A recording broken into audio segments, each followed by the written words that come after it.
You are now entering a dangerous liberty zone where God-given natural rights are held sacred and exercised. This is your warning. Tyranny, fascism, and censorship will not be tolerated. Ideas will be exchanged freely. Rigorous debate and open discourse is encouraged.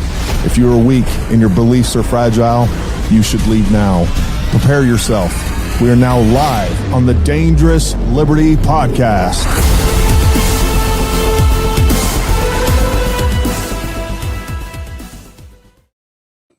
All right, folks, what is happening? Welcome to another episode of the Dangerous Liberty Podcast.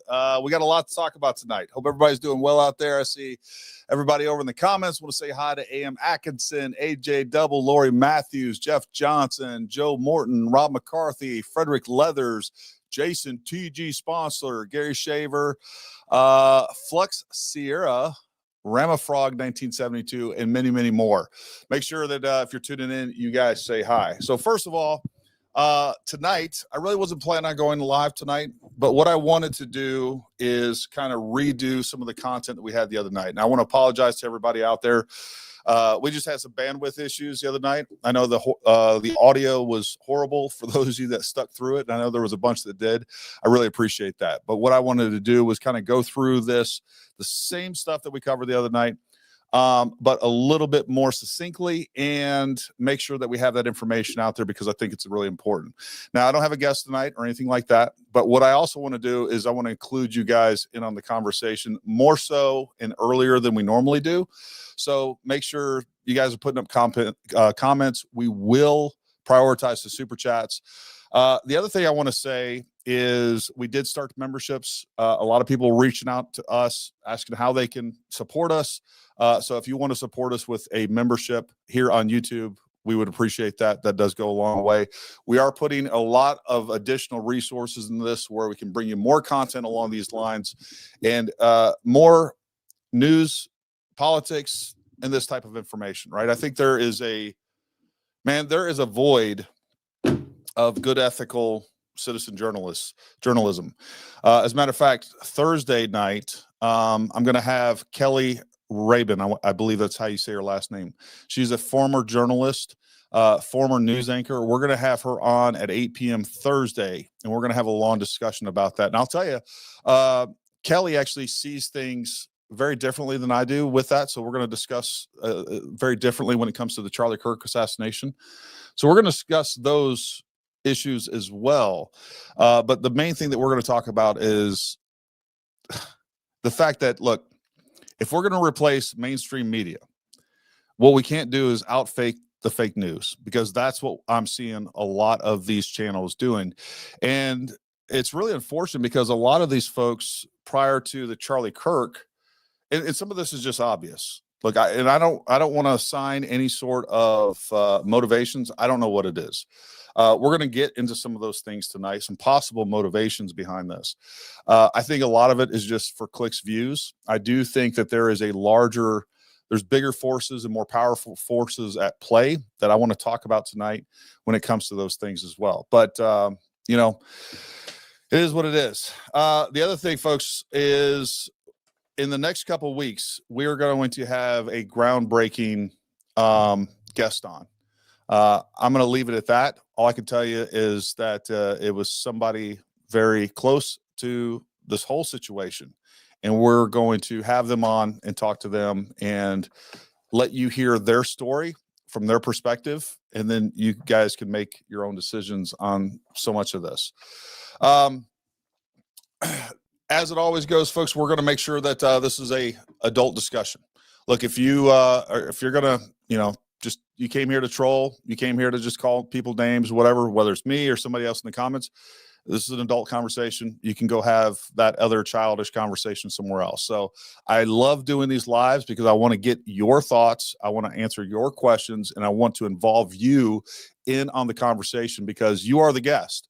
And, there's a reason that a lot of shows don't do this type of thing because it's difficult. It's a little, it's unproduced. It's not as clean. But on top of that, it's easier for them to manage all of that. It doesn't exist. So anyways, I want to continue to have these lives. As a matter of fact, I want this to be the standard. We're going to start probably doing some more shows on a more weekly basis. Right now, the only one that we have a hard time is Wednesdays. We'll probably move that to 2, maybe 3 days per week.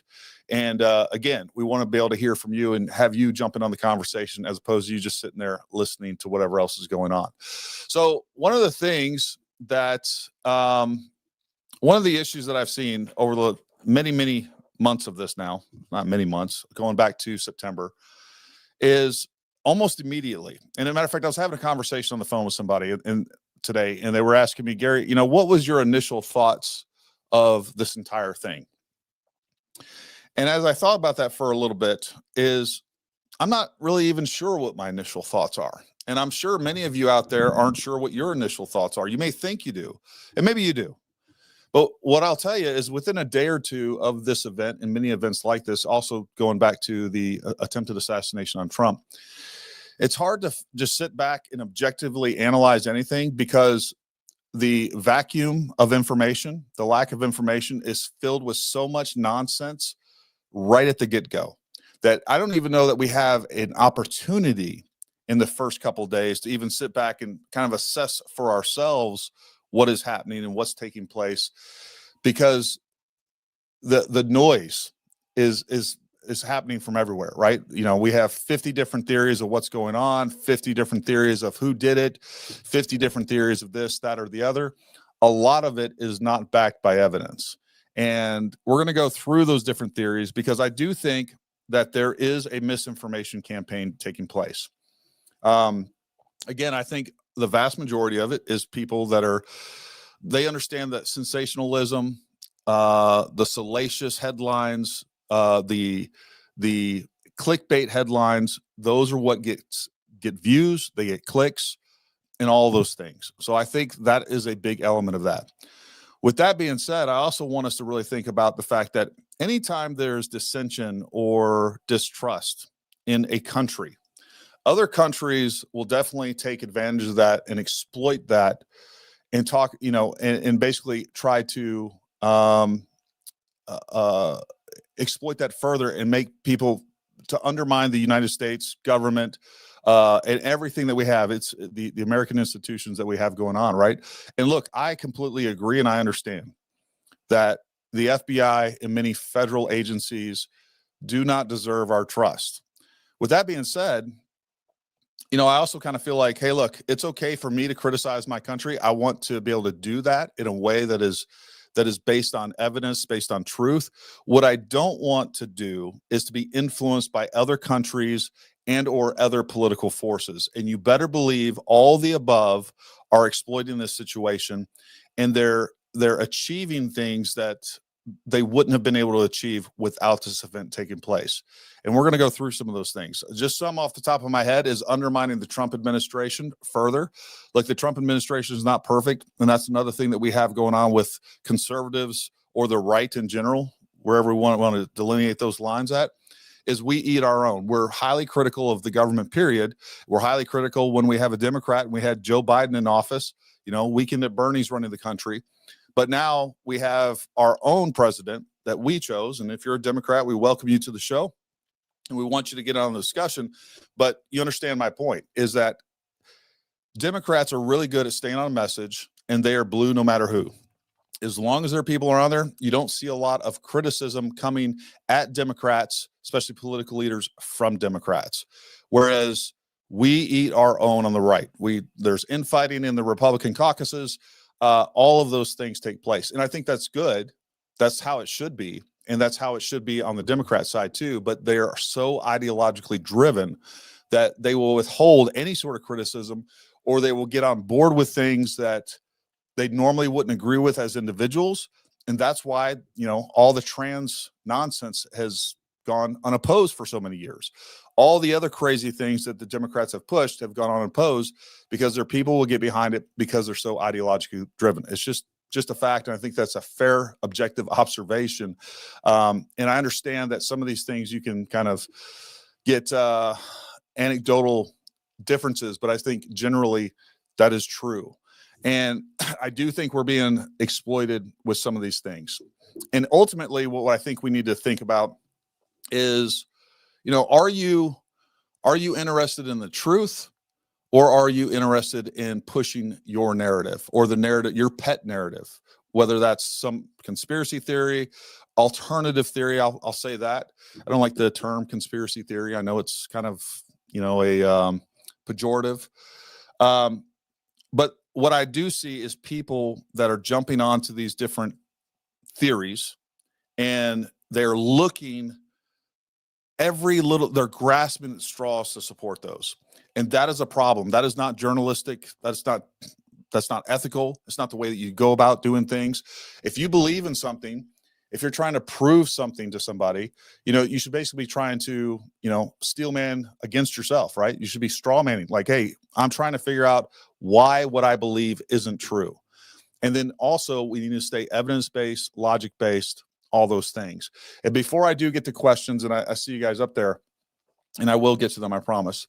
What I want to do is go through and just hit really quick all the different, and this isn't all of them. This is many of the different theories that we've heard, and understand that every single one of these theories, more or less, are mutually exclusive. So without a doubt, most of this is misinformation. And it could be intentional, could be propaganda, could be just people coming up with crazy things. So the first thing I want to talk about, and I think this is where a lot of this began. We had Charlie Kirk assassinated, and one of the first things that the media put out, and the left-wing media was pushing this hard, was that Tyler Robinson was a right-winger. All right, he was clearly not a right-winger. In the charging documents, it even talks about, and the fact that he's dating a guy that is also, I guess he's trans or going to be trans, and also a furry and all the other things. But even in the charging documents, it's talked about how his parents felt that he had become indoctrinated in a lot of left-wing politics, for sure. Another thing that we've heard before that I personally reject, and I know some people will disagree with this, is that Tyler Robinson was never at UVU. Look, we have video, we have photos, and I'll tell you what, when it comes to the trial, and that's another thing we can talk about. When it comes to the trial, we're going to see 1,000 times more. Look, there's 1,500 or 2,000 cameras around UVU. The little bit of clips, the little bit of snippets of video that we have are just the tip of the iceberg of what they're going to be able to show and be able to place him there at that site. And again, the other thing too is, like, he lives 2 hours away. His firearm, and I know some of these things are going to be contested. And I'll talk about why I think some of these things are generally true, because primarily they're in the charging documents and they're going to be used as evidence. And his defense attorney and his defense are going to be able to look through these and compare truth versus not, right? So generally speaking, I believe what's in those charging documents, and you can disagree with me, and we can get to that debate in a few minutes. But Tyler Robinson was never at UVU. Crime scene was paved over 24 hours later. That is still being pushed around. It was actually controlled by the FBI and being processed by the FBI for a full 3 days. Full 3 days, lots of people down there doing that. And for some of you, I understand that you don't feel that's enough. I've talked to a lot of law enforcement. I've talked to a lot of different people. Like, there's nothing weird about that. It's a high traffic area. They're going to pour a bunch of people into that facility. They're going to make sure this process as quickly and as effectively as possible. So 3 full days is what it is. And I completely understand the idea of wanting to change that site. Look, they had to dig up the grass, at least portions of it. And the idea that they're going to make over that site, I think, is reasonable. And I know many people will see deception in that, and that's fine. I'll say I don't even know if they didn't cover something up with that. But what I can say is that just because after 3 days on that Sunday, they paved it over, I don't think that's necessarily a direct, that's definitely not direct evidence of trying to cover something up. The other thing that was pushed around was that the landscaping work was done by Matt Robinson, Tyler's father. All right, that's false. It was not done by Matt Robinson. It was not done by a company. that was associated with Tyler Robinson or Matt Robinson or anything else. I mean, that's factually incorrect. Charlie Kirk was shot by someone in an underground hatch. Folks, I showed pictures the other day. Both of those hatches were to Charlie's far left. Both of those were exposed to the public. The idea that somebody, a little assassin, came out of one of those hatches is just not plausible, and it was silly. And why do we think that? Because we saw these hatches. We knew they were there. We weren't sure where they were at because we didn't have a lot of photo and video of that site. Later on, photo and video of that area came out, and we were able to see what was not true. Charlie Kirk was shot from another location and or direction. We're going to cover one of those tonight, but here's what I'll say from what I can see and what I believe to be true. All the physics, all the movement, and the supersonic audio that is captured by multiple devices in that facility. Number one, there was indeed a supersonic event. All right, we had a projectile flying at supersonic speeds that is captured on audio that's almost impossible to fake or anything else. That definitely happened. Also, we see many photos and videos now where we see Charlie get hit in the front, all right, and then his whole back expands out. It is a linear event that is basically to his 12 o'clock. Can I say from that is Tyler Robinson? Absolutely not. Or it came from that exact position? I can't say that either. But what I can tell you is generally speaking, we're talking about a very narrow angular window from which that projectile could have came from.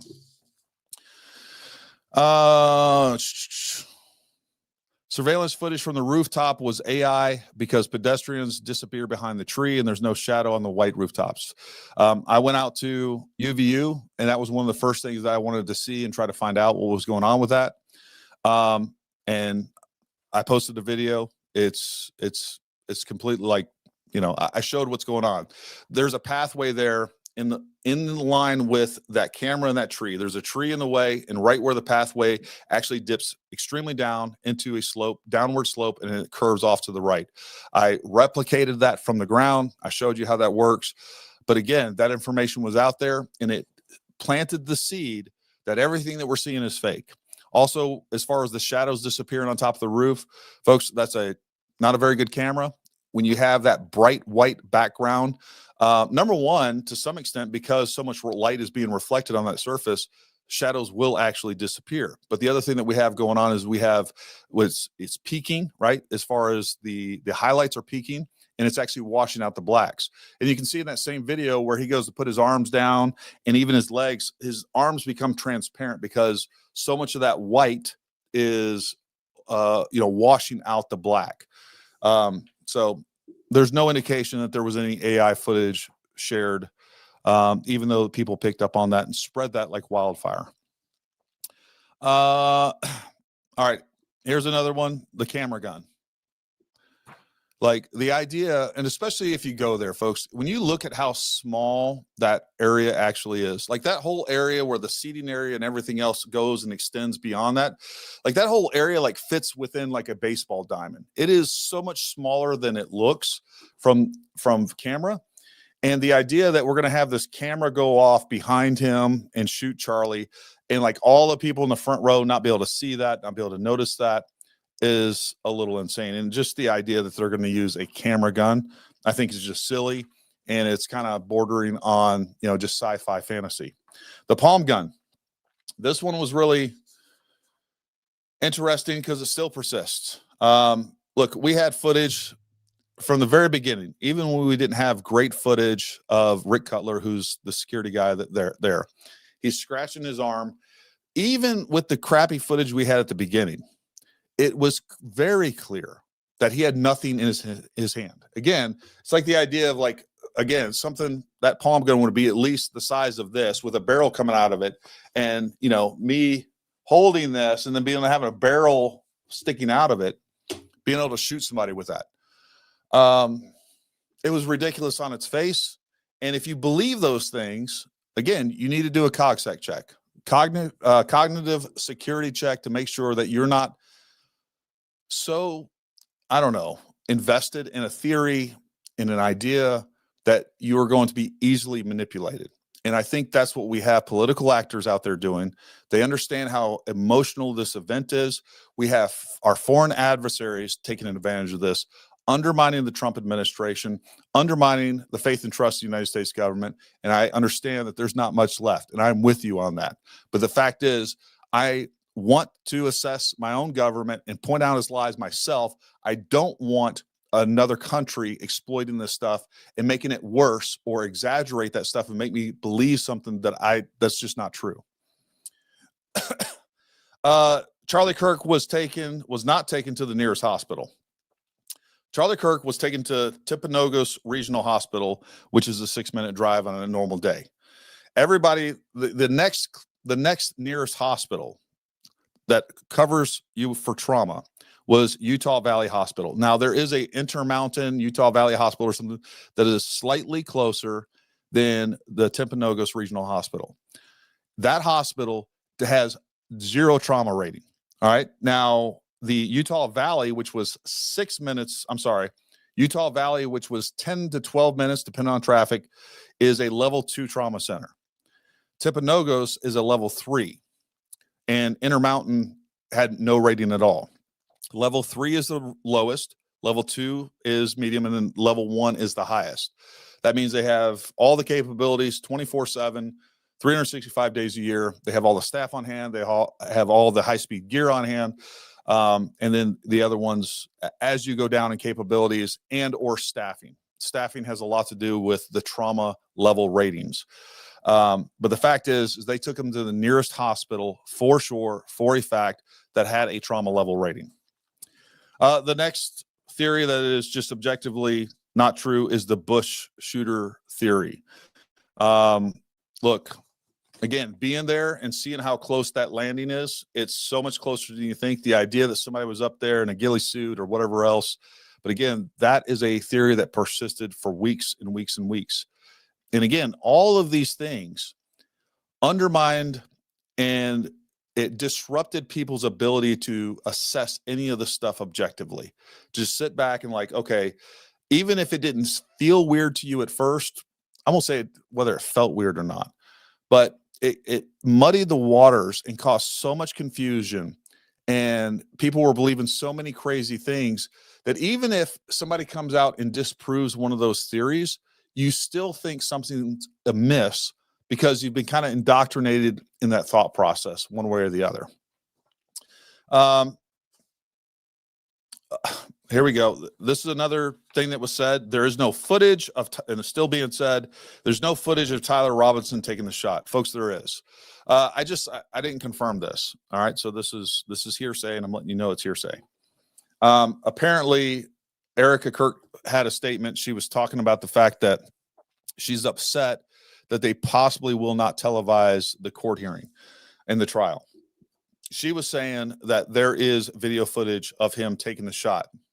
Now, I don't know if that's TPUSA footage or the surveillance footage, but without a doubt, that surveillance footage or that surveillance camera that we saw, the footage that we've all seen where he's running on the roof, that has a clear line of sight from that camera to Tyler Robinson, allegedly. All right. Whoever is on that roof, there's definitely somebody on the roof, right?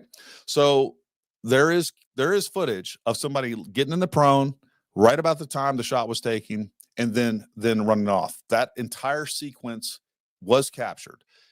There's also a good chance, I think, that some of the TPUSA cameras that were pointing out toward the crowd likely caught that shot as it took place, and you'll likely see some sort of muzzle blast. But that's speculation on my part. But without a doubt, I'm 100% confident that there's footage of that person getting in the prone, taking the shot. It's just not shared with us. But because it's not shared with us doesn't mean it doesn't exist. The other one that went around for at least 2 or 3 weeks that there is no autopsy or medical examiner's report. Folks, there was a medical examiner's report. There was an autopsy done. We just haven't seen it. The other thing that was being said for weeks was there was no blood on the security staff providing aid to Charlie behind the table, and blood would be everywhere. I showed a video giving you an alternative of that. Number one, later on, we did see footage. I posted in the video. The guys definitely had blood on them. without a doubt. Now, I know a lot of people are kind of switching the narratives like, well, there's not enough blood. But I also showed you that with just the basic stop the bleed training and definitely much more advanced TCCC, only one person should have blood if they are back there packing that wound. And I still believe that's exactly what took place. Now, one of the things that I want to talk about when it comes to just the ethics of journalism, if we're going to have citizen journalists replace MSM, and that is, if you're going to present an idea and pure speculation, so anybody that was saying, oh, you know what, those security guys are behind the table and they're just killing him, they're choking him, they're finishing him off, all those other things. I actually don't have a problem if you want to speculate that. But you have a duty and a responsibility that if you're going to put that story out, to provide the alternative and most likely scenario. And that is, hey, you know what? Sure. You know what? I think that they could be back there finishing him off because I think they're involved in this or whatever else. But you have a duty to inform everybody else, hey, now here's the other thing that could be taking place so that you can assess the facts on your own. And that is, they're back there actually rendering aid. They're actually back there. Packing a wound. Now, I know a lot of people aren't even familiar with how that wound would be treated. I've heard people say, well, they should have been given CPR. No, they shouldn't have. If you have the training that we provide, we're an NAEMT certified company. That's National Association of Emergency Medical Technicians. We do TCCC training. It's trauma injury training, right? How to respond to traumatic injuries. And you will not be doing CPR. CPR would do nothing. You're mechanically making the heart pump while you have a big hole in you. So all you're doing is pumping out the blood. That is not the priority. Stopping the bleed is the priority. And that's most likely what they were doing. Do I know for sure? No, because I can't see what they're doing. And you don't know what they're doing either. And to just go straight to the speculation of, oh, they're back there killing him, murdering him, covering up evidence, doing handoffs. That was another thing. I showed you explicitly in one of the videos that they actually didn't hand anything off. It was a confused moment where the guy's pointing and the guy goes reaching for his hand. I don't know. It was weird. But there's a guy there that their friend that's just been shot. And, quite frankly, they thought he was dead. I can just tell you that. Right at the stop. But the point is everybody was panicking, freaking out, and doing weird things. It's part of any sort of traumatic event like that. Charlie Kirk faked his death. All right. That's another one that's going around. If you believe that, I'm sorry, but you need, again, CogSec check. All right. You need to kind of think about what you believe, what you're willing to believe, why you believe those things, because someone is taking advantage of you being gullible for whatever reason. And look, I've done it. Everybody's done it. We've believed things that we thought to be true, that we probably would have bet our lives on it, and come to find out it's not true. Like we are all susceptible to these types of things, especially given an event like this. People are saying that it was a squib and special effects. They're talking about a hologram machine, all of those things. All right. It's just crazy. Drones. All right. Drones that no one can see or hear killed him. There is a X profile pushing this idea that they used an IR laser to paint the target, which is absolute nonsense. And then some drone shot Charlie. Folks, the size of drone that you would need to be able to hold the payload of a firearm or other device that would shoot a projectile with enough energy to kill a person, that drone would be quite large. People would hear it. People would see it. There's no doubt about it. It's ridiculous. And as far as any IR lasers being on that, folks, I've used IR lasers all throughout my special operations career. We still sell IR lasers. We still sell and use night vision goggles and all the things. There is about 1,000 reasons why it would make no sense to use an IR laser in daylight hours for lots of different reasons there. But there is 0 reasons why you would use an IR laser to paint a target, to target designate. That's not what we do with IR lasers. And that is a theory being pushed out of pure ignorance, or I'll leave you to conclude what other possible motives somebody might have. Look, either the people pushing that are ignorant of how that stuff is used, or they know it's BS, but they also know that the vast majority of people looking at their content are going to be ignorant about how that type of equipment and those capabilities are utilized. So it's probably both.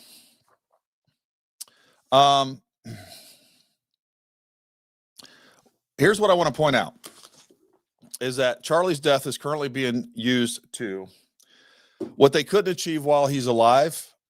There's people that are being very effective at getting some things done after his death. And one is to demonize and undermine his entire organization, everything that he's worked for, everything that he's done. They're accusing them of murder with zero evidence. Everyone is turned into security experts, law enforcement practices experts, ballistic experts, human behavioral experts, medical experts. They know what should have happened, and they create wild scenarios based on their perceived, whatever they think should have taken place because of their expertise, because they've watched a bunch of movies. It's pretty crazy. And I think we just need to be careful about that.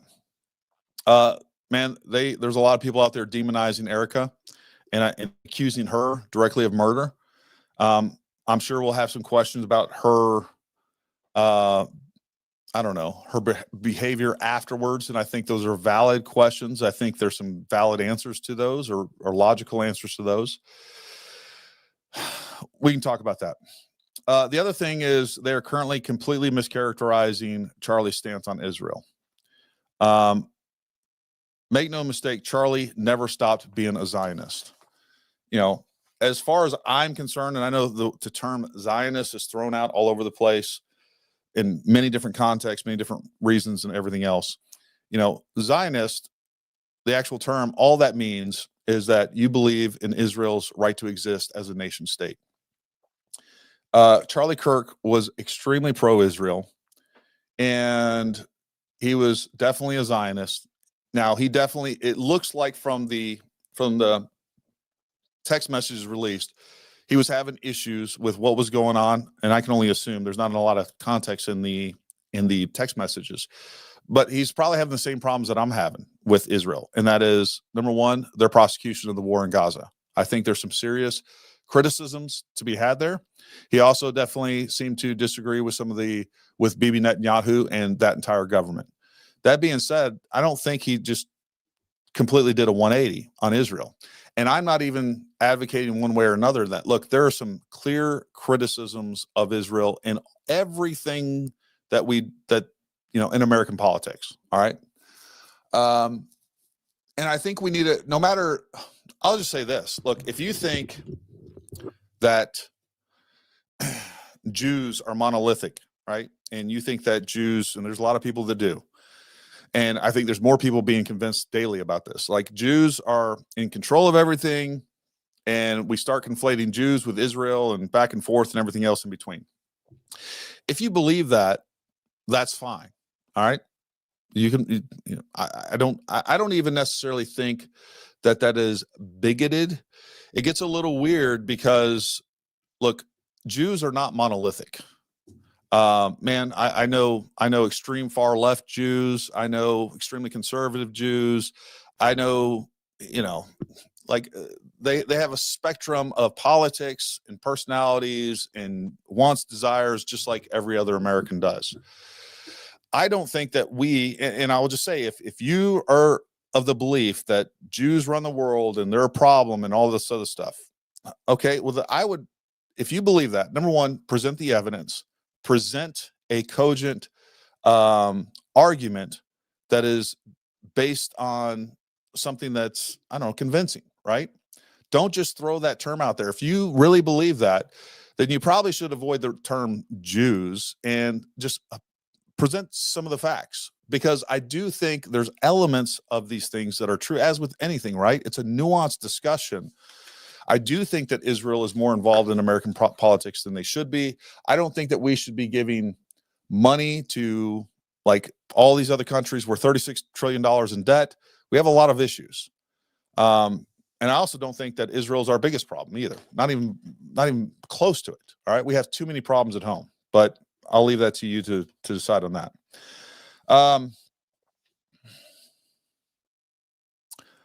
They're definitely undermining the Trump administration, which Charlie Kirk worked really hard to get elected.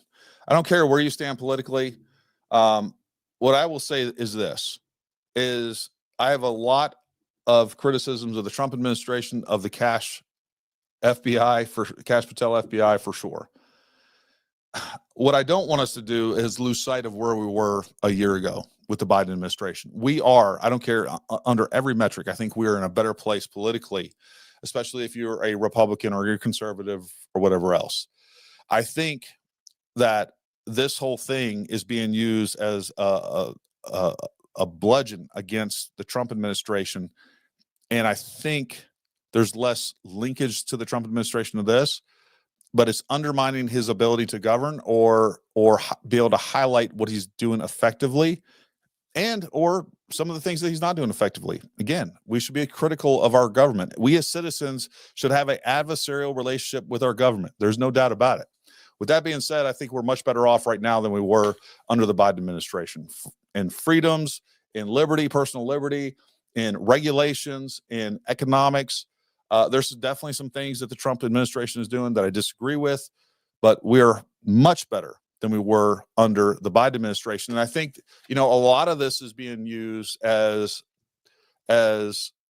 political propaganda that will definitely affect the midterms, almost for sure, and ultimately could affect the next presidential election. You put such a bad taste in people's mouth with mostly nonsense, that, they're just going to stay home. They're not going to vote, all those things. Another thing that they've done effectively with the Charlie Kirk assassination is completely divide the right and create infighting over theories and beliefs about how he was killed, who he was killed by, and all those other things. We see the right, or at least some significant personalities on the right that I think are important. Whether you're talking about Candace Owens, whether you're talking about Tucker Carlson, whether you're talking whoever, right? We have all this infighting, and it's mainly because of this. And some of those are valid for sure. And the problem that I have with this is, they're using a lot of these charlatan-like methods in combination with lies and mischaracterizations of the truth to prove their theories because they have no physical evidence to do so. This discussion has been reduced to the likes of climate change. I talked about this the other night. And any political discussion with the left, where if you bring up any contradictory facts, they disengage and attack your character. And that's what I'm seeing with the alternative theory crowd. They've kind of taken over this entire conversation. And if you present any theories that are contradictory to what they believe, they immediately resort to, you're a Fed, you work for Israel, oh, you're getting a check from Israel, all the nonsense. Like, no, hold on a second. No, all I'm saying is, I don't think drones shot Charlie Kirk. All right. I don't think they used a palm gun to shoot Charlie Kirk. And if you're going to present some other things, I should expect, and you should expect, some evidence to back up what you're saying, instead of just believing this no matter what, because you have such a bias against the U.S. government, and it's rightful. Somebody that I was talking to today about this gave me the best analogy. It's like that husband that is cheated on his wife 2 or 3 times or whatever else is going on, right?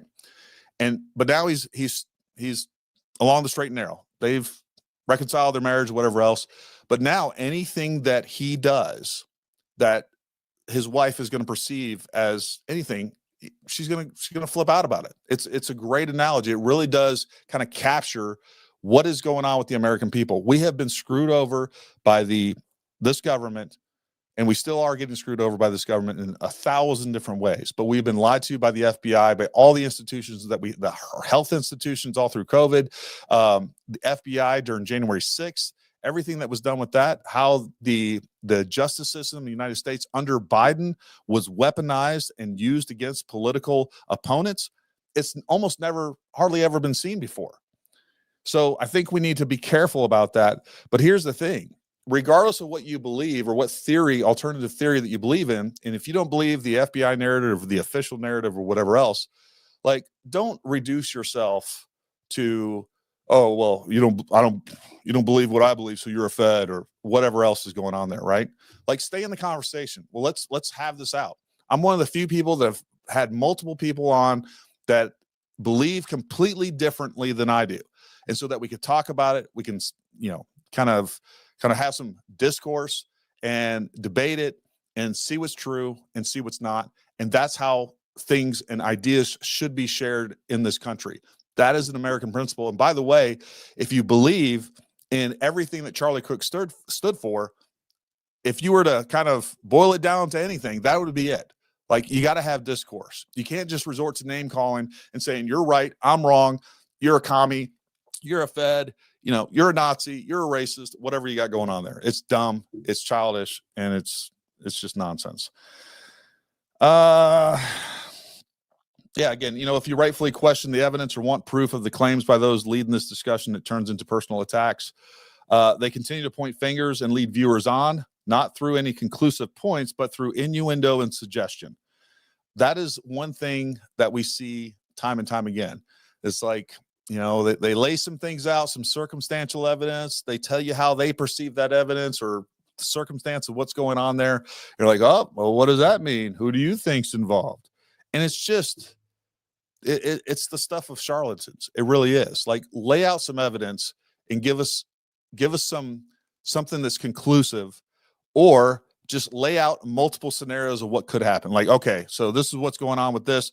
Here's what could. This is kind of the worst case scenario. They could be back there killing him, or you know what? They could also be providing aid. That is the correct thing to address any of this stuff. Yeah, one of the things I put on here, a clear indication of a psyop or misinformation campaign is ad hominem, unprovable, and unrefutable accusations. When you sit there and you call someone a Fed, like, there's no way for me to prove that I'm not a Fed or somebody else isn't a Fed or that I'm not paid by Israel. I'll tell you right now, I'm not either one of those things. And I've said it before and I'll say it again, folks, I would die before I accepted money to change my opinion. I just would. But those things are unrefutable. Like, you can't prove anybody, and they know it. And that's why they say those things. And I do think there's an element of this that is engineered to undermine the American people, period. They want to undermine, they want you confused, which everybody is. And now this has bled over from this one incident to now we're politically confused. Like, we don't even know what conservative movement is. We got the woke right, we got the right. Like, it's just gotten crazy with all this stuff. And I do think that there's some engineering that's taking place behind the scenes on a lot of this stuff. And I do think that there's people that are interjecting these ideas and passing these ideas along. And I'll tell you a good example of this. The Trigger Smart video, I think it was the first one that kind of went big. The person that sent him that information was sending me that same information. And I looked at it and I was like, there's no way, this doesn't make sense. It was a completely anonymous information account that was DMing me on X, but it was also sending me emails, multiple emails. We don't know who that person is. Maybe Trigger Smart does, maybe he made contact with them, but I am always very concerned at looking at something like that and then passing along or legitimizing illegitimate propaganda that is coming from either a political operative that is against me and against what I believe, or is from a foreign adversary that is against our country. But they're definitely seeding chaos. There's no doubt about it. Look, any side whose reply to questions and discussion is personal attacks, that is discourse terrorism. All right, if you question them or fall out of lockstep, you'll be personally destroyed. So either fall in line and shut up, or shut up. This includes any eyewitnesses. Folks, this is a really good point. Any eyewitness, we had Henry Dell on here who had the courage to come on. I met him out at UVU. If you'd like the story behind that, I've put that out on other live streams. I know there was a lot of people saying, oh, how did he just happen to come in contact with this guy? That seems like a weird coincidence. Well, a lot of coincidences happen if you get out from behind your computer and actually go do some legwork. I'll say that to anybody that wants to make that smart ass comment. But the other thing was, he was there with the same people that invited him to the Charlie Kirk debate. Was the local chapter. One of his friends is with the local chapter of TPUSA. of the college chapter, UVU chapter of TPUSA. And so that is the guy that originally invited Henry Dell to come to the Charlie Kirk event. They were there. All right. There was like 4 or 5 dudes. There was Henry Dell, who I didn't know who he was at the time. He was in the suit. You guys saw it on the interview if you saw that. But they were walking around with cameras, and they were talking to him. They were doing other stuff. They were there to get content that day, and they were also there to interview Henry Dell that day. Henry Dell is a local. He lives there. His friends that were part of TPUSA at the local, UVU chapter, they decided that was the day that they were going to do, get some content and get some additional questions in and interview in with Henry Dell. I just happened to be there, and I happened to see these guys walking around with cameras. They had 3 or 4 tripods, a couple different cameras, some other sound equipment, and I bumped into them. And by the way, there was actually like 4 or 5 other YouTube content creators that happened to be there that day.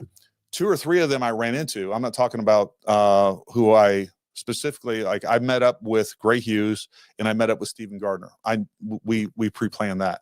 But there was 2 or 3 others that I ran into that were there getting content. And then it come to find out, several people told me about other content creators that were there that day, that were posting videos. And I think like 1 or 2 of them saw me in the background or something like that. I didn't check that out, but they were, again, I was getting messages like, oh, you were there at the same day because, we saw you and all this other stuff. So, I mean, it's kind of a hotbed.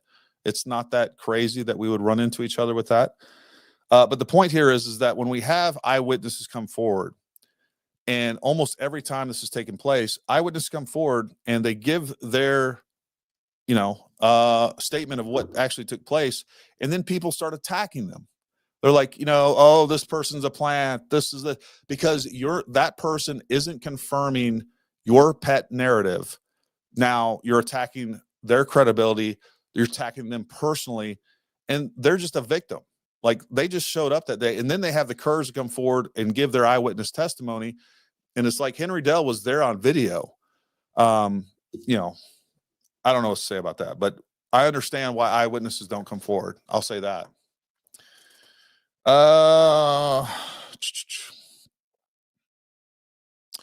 One of the effects of this entire thing is that we've completely eliminated all blame and responsibility from violent leftist and trans-Tifa movement.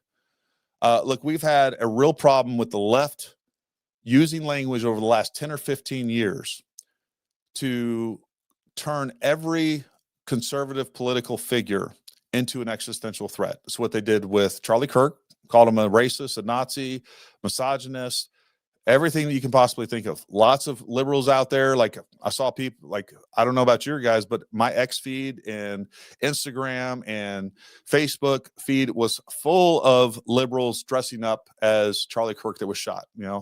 The freedom shirt with blood all over it. They think it's funny. They think it's great. And they don't think it's a problem. And that is a reality in our society, is that we have a whole political party that has been convinced that some of the most evil people that have ever existed are running part of this political party over there. And quite frankly, if you kill them, you're a hero. That is their message. All right. That's what they're trying to say. And I do think that it's easy to motivate someone confused, and probably a little mentally off, mentally unstable, especially if they think they're going to be a hero if they go out there and do something crazy. The last point on this, and we'll get to questions, is multiple political and foreign adversaries are capitalizing on the distrust many Americans have regarding U.S. institutions. That distrust is well earned because we have been betrayed by and abused by these institutions. All that said, we cannot let enemies of this country, both foreign and domestic, exploit that distrust to further harm us and weaken us as a nation. We cannot let our internal problems take our eyes off the real enemies.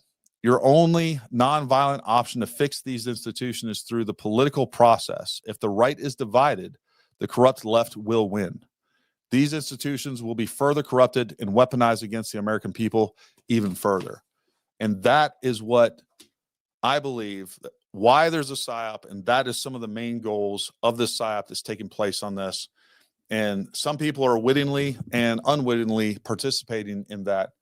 And I understand everybody's distrust, but we got to stay evidence-based. We got to stay logic-based and focus on that. All right. I'm going to get to, definitely we'll go ahead and hit some of these super chats. And then I'm also going to debunk another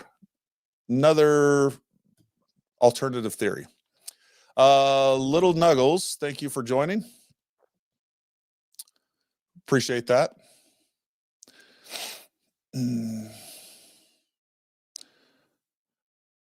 And we have Tyler's the only one who caught by cams, unfortunately, due to evidence linking him.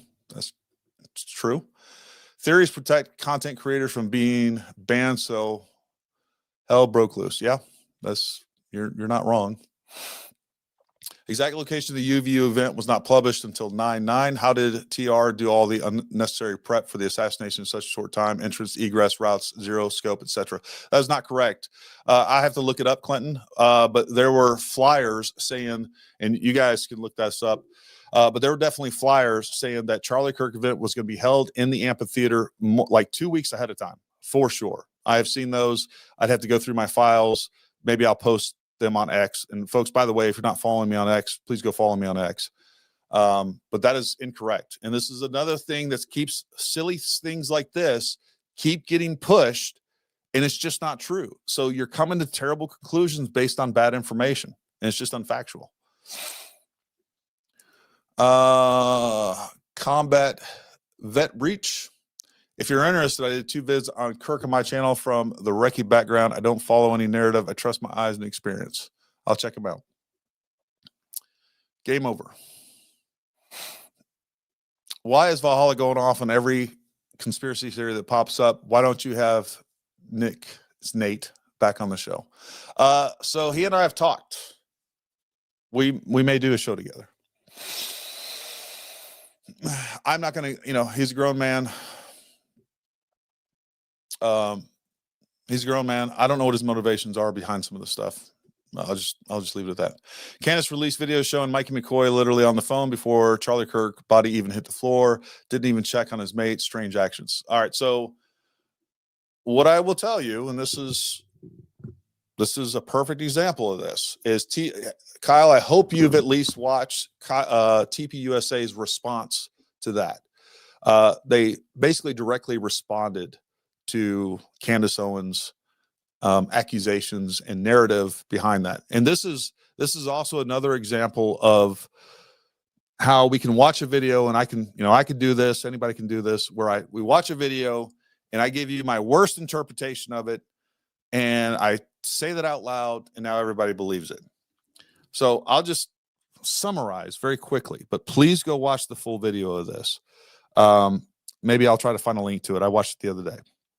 But they talked about this in that, number one, what was being said was, and this is true, Mikey McCoy was sitting there uploading content. He's sitting there taking pictures, uploading content as this event takes place. So they have this live feed of pictures and videos and things like that. That's what Mikey McCoy's job is. As far as him being on the phone, what they said was, Mikey said when the gun went off, it was really loud, and they're playing the video as they're saying this. All right, the gunshot happens. He's on his phone, and then suddenly he goes like this. All right, he brings his hands up to his ears, both hands. All right, and it was said that he is covering his ears. That's what Mikey McCoy said. And then he sees that Charlie shot, and he thinks that this is an active shooter event. Mikey McCoy is a 24-year-old, marketing nerd, right? Charlie Kirk had an entire security team, and chances are they may even have some sort of brief prior to that. Like, hey, if things go down, like, get out of there. But basically, it was said that Mikey McCoy believed this was an active shooting event, and the best thing that he could do was let security, the able-bodied security team that they have, handle the situation. I mean, what do you expect Mikey McCoy do? Jump in there, jump on top of Charlie's body and do whatever and just get in the way of security and all of their protocols and everything? Like, that's crazy. So that's their version of it. And I think that is a much more plausible version than what we're hearing from Candace. And I think it's deceptive and dishonest the way that she continues to frame some of these things and narrates these, and through the power of suggestion makes everybody believe the worst possible interpretation of all these events. And I think it's doing a real disservice to truth. Like, are we out for truth, or are we just out to paint a picture? Because the way that I see it, there's a lot of people out there that just want to paint a picture and tell you how things are. Like, they will never present an other, like, hey, well, maybe this is a possibility. Oh, maybe we should have somebody come on that will refute what I'm saying. They don't do that. They control the narrative, and they only tell you what they want to push because they know it's going to get likes, views, clicks, all those things. And I think it's it's unethical. And when you're using zero evidence and you're insinuating, and that's the other thing that I'll just be honest with you. I've tried to be as charitable, because I've always liked Candace. I've tried to be as charitable as I possibly can toward her. But I'll just tell you right now, not only is it unethical the way that she's doing things, when you are taking zero evidence and you're painting this picture and you're basically accusing someone of murder, it is immoral. It is one of the worst things that you can do. And by the way, she jumps from person to person to person to person. Like, it's a problem when we go from Israel to TPUSA to Erica to Egypt. Like, not everybody can be guilty of murder. Like, the camera guy, the security guys, like, and it's just, I mean, it's really sad. Thanks, Gary. Hopefully we'll find out everything about this. I agree. I hope so. Good seeing you back on here on the YouTube streets. Let me know when you get your first 7,000 from Israel. Hello, hook me up with a 3D model. I sent you a text earlier, Gray, and I'll give you a call after this about the 3D model. I'll give you guys an update on the 3D model as well. Do you think it's staged, though, that Erica hasn't come out and asked her to stop? Candace said that she would stop if Erica asked her. Melissa, I think it's a very real possibility that there could be legal action brewing. I would. I don't know if Erica is going to do that and go to those links. But the way that, quite frankly, she's defaming so many people and, accused. And man, these are real people with real families that are feeling real effects of this. Not only the emotional trauma of what took place there, but like, as a father, you're out there trying to earn a living, and you're in one of the riskiest businesses ever, and you have constraints on there where you can't control your entire environment, and something like this happens, you're immediately seen as a failure. And then on top of that, you have thousands of people that are getting millions of views each that are saying you are complicit in the murder of someone that you cared about, that you worked with day in, day out. Like, it is, I don't even know how someone can do that and still look at themselves in the mirror. I mean, the lack of empathy. And not only that, it's just, it's just an American principle that you're innocent until proven guilty. But that without any evidence, her and many other people are saying these people are guilty and they have to prove their innocence. Well, just come out here and just prove your innocence. Well, if you're so innocent, just prove it to me. Like, give me more content is what you're saying. You're saying, hey, you know what? I'm going to accuse you of the worst things ever. And then if you can prove yourself to not be guilty, come on my show and prove your innocence when I was the one that accused you to begin with. It's some of the worst shit I've ever seen. Pardon my language. Try not to cuss on this show. What about selfie video guy? Yeah, I don't know. I mean, it's weird. I agree with that. I don't like, how many of you guys have, well, look, we all know that everybody grieves differently, processes trauma differently. I talked about this the other night. Like, I know Green Berets that were brand new, like been in combat zones. We get this new Green Beret, all right, that has went through the same hard training that I have, that has been gone through all the things that should be fairly stress inoculated. And these people fall apart. Usually, and there's one person I'm thinking about in particular. Later on, when other bad things happened, he was fine. But that first experience, he was more of a liability than a help. All right. And this is one of the most highly trained soldiers on the planet. So like everybody processes things differently. They do different things. Like, what do you want him to be doing? I don't understand. I understand it's weird. It's not what I would do. It's not what you would do. You know, I wouldn't think to go do a selfie, but I'm not I mean, I do camera stuff and I do social media stuff, but like people process different things. Does that tie him to the murder? I think that's a hell of a leap. That doesn't make any sense, right? All right. Look, I haven't been watching the live. I've been over on I have another screen that shows me all the super chats. So I've covered those. If you had it, I'm going right to the bottom. Mikey McCoy did, like, what do you think he did, Taylor? You think that he knew when the shot was going off, or there's other things that could have taken place? I don't think from the video I saw that that's true, but there's lots of explanations for it. Like, you come up, and here's the thing, guys, when you draw your own conclusions on something, and I do this with everything that I talk about, or I try to, like when I'm like, okay, my perception is this. All right, what are some other possibilities that could explain that behavior or that thing or whatever else? Because that is, humans do weird things, especially in weird circumstances, in traumatic events. That's a fact. And like, you're taking these little pieces and trying to tie them all up and they don't even fit. You're taking round blocks and shoving them into square holes. Like, I don't know why. And again, here's my problem with this, Taylor. I almost guarantee that you have not watched their explanation.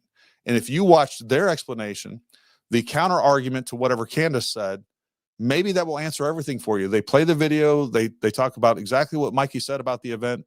At least watch that. And now I'm trying to relay that information. I'm probably doing a really terrible job at it, but I do know, definitely said, hey, he heard the shot. His hands went up. You know, I don't know what to say about that. At least go watch that.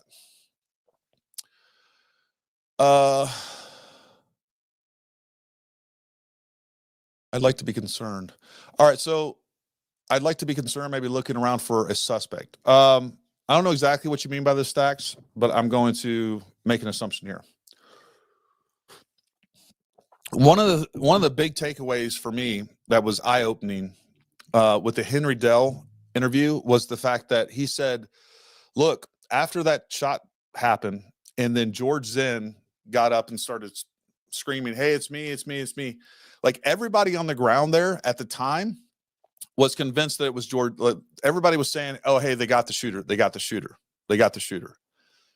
Everyone was convinced that the threat was essentially neutralized because they had George Zinn at the ground. He was a great distraction. Like, the whole George Zinn thing definitely needs to be looked into. That is weird. And there are definitely many weird components, strange, mysterious, suspect components of this that need looking into. But like, we're so distracted by palm guns and camera guns and holograms and all this other stuff. Like, we can't even focus on anything. And then like, there's there's reality, and then our perception over here that has been so distorted by all the misinformation that we can't even perceive reality correctly anymore. And I'm putting myself in that category as well. Like, there's so much going on and so many things being proposed and said, you know, it's hard to get back to it.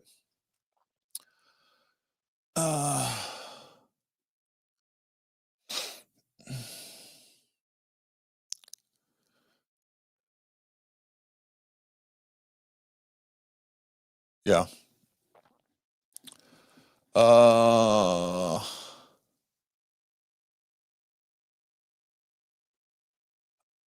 Ebony Tone says, I'm one of the biggest conservatives out there, but all the conspiracy have proven to me that portions of the right are just as crazy as the left. Kundus being the biggest. All right. What about the guy wearing a badge and then promptly removed it when caught on camera, as well as the guy flashing an unknown badge shortly after the shooting? I don't know. I don't know. I don't know if that was a security guy. I don't know if that was somebody out there pretending to be a cop in, you know, some weird environment. I have no idea. Jeff Johnson, Mikey was turning away when the shot went off. He didn't look at Charlie. It's on camera. Something just isn't right with it. Candace is crazy, but I agree with that. Fair enough. Has people really not stopped to think about how many times she has changed who she thinks and knows it's them? I'm sorry, but I don't believe it anymore. If she proves it, then I will. Yeah. She switched gears 100 times, and almost everybody in this space that are pushing a new, like, soon as one theory is like, I won't even say it, like, they don't even get disproven. It's just like the interest of it kind of wears out, and then they switch to a new one. Oh, no, this is what's going on. All right. Project Constitution is a great example of this. He's pushing like 4 different theories at any given time. And Project Constitution, for those you don't know, is a profile on X. And I got no answer. I got no, I don't know what to say about that account. I mean, it's pretty bad.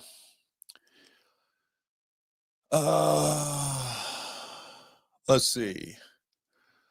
All right, this is a great question. Why no ambulance? Let's talk about why no ambulance. First of all, there's no law or anything else that requires an ambulance to be on site. Now, this is a debate. I will tell you, like, anytime that you have a debate or anything like that, look, there is a threat matrix or a risk matrix that both the insurance companies, and I'll put this back up here, that insurance companies go with, say, hey, this is what you need to have in place. This is how much insurance for this event is going to cost. And this is what you have to have to actually conduct this with our permission and to have insurance coverage. Now we have that from TPUSA. TPUSA is going to have insurance on that event. And then and then UVU is going to have insurance on that event. I guarantee you, given that it is a debate where there's no real precedent of a shooting like this take place, that they would require an ambulance.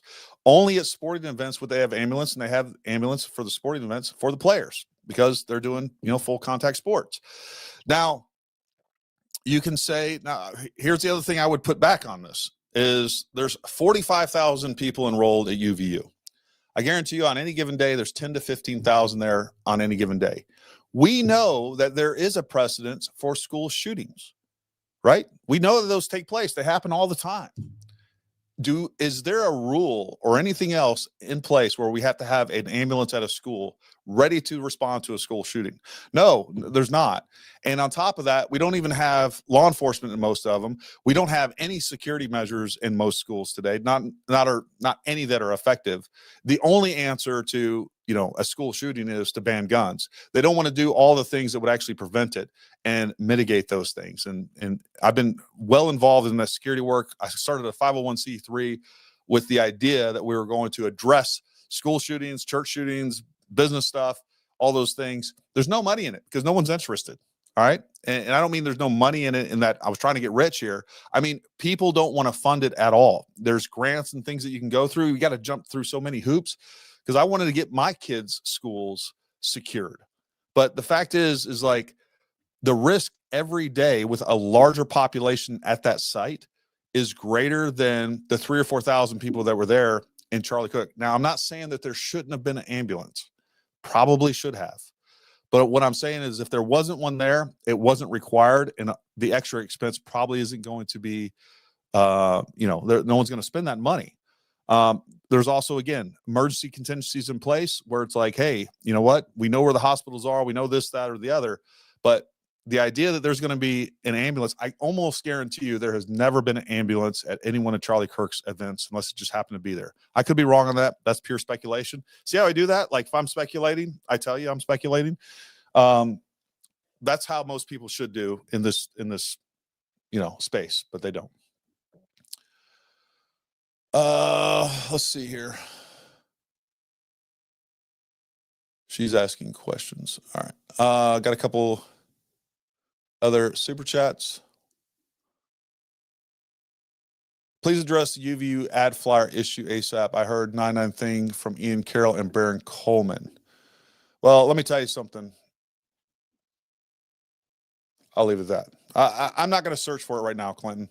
I mean, I don't have it right now. And it would take me probably 10 minutes to find it, to look for it. But you can Google it, Clinton. I mean, that's what I would say. There were definitely flyers going out long before 99. Does anything feel off to you with the case? Yeah, I mean, the main thing that feels off to me is the ballistics, and I've said this a lot, right? The ballistics are hard to explain. And here's the other thing. I don't know what, like, I've tried to stay super objective on this. I don't know what feels off to me because I just don't know enough facts. And the ballistics are part of that.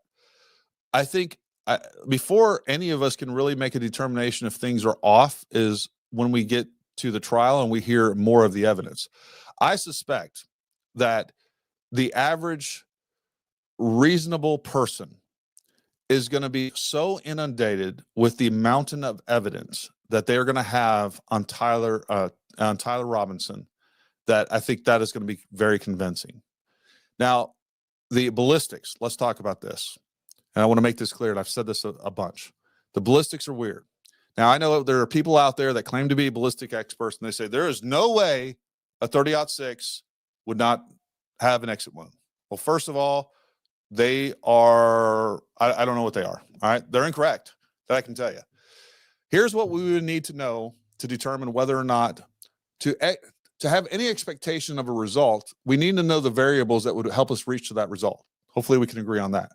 So what we need in a ballistics assessment is we need to know first of all, we need to know, hey, was this box ammunition or was this factory ammunition or was this hand loaded ammunition? We don't know that.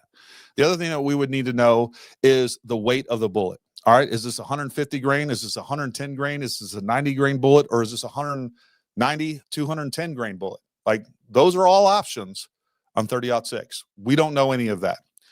We don't know if it was a full metal jacket round. We don't know if it was a soft point, if it was a ballistic tip, if it was frangible. We don't know any of that.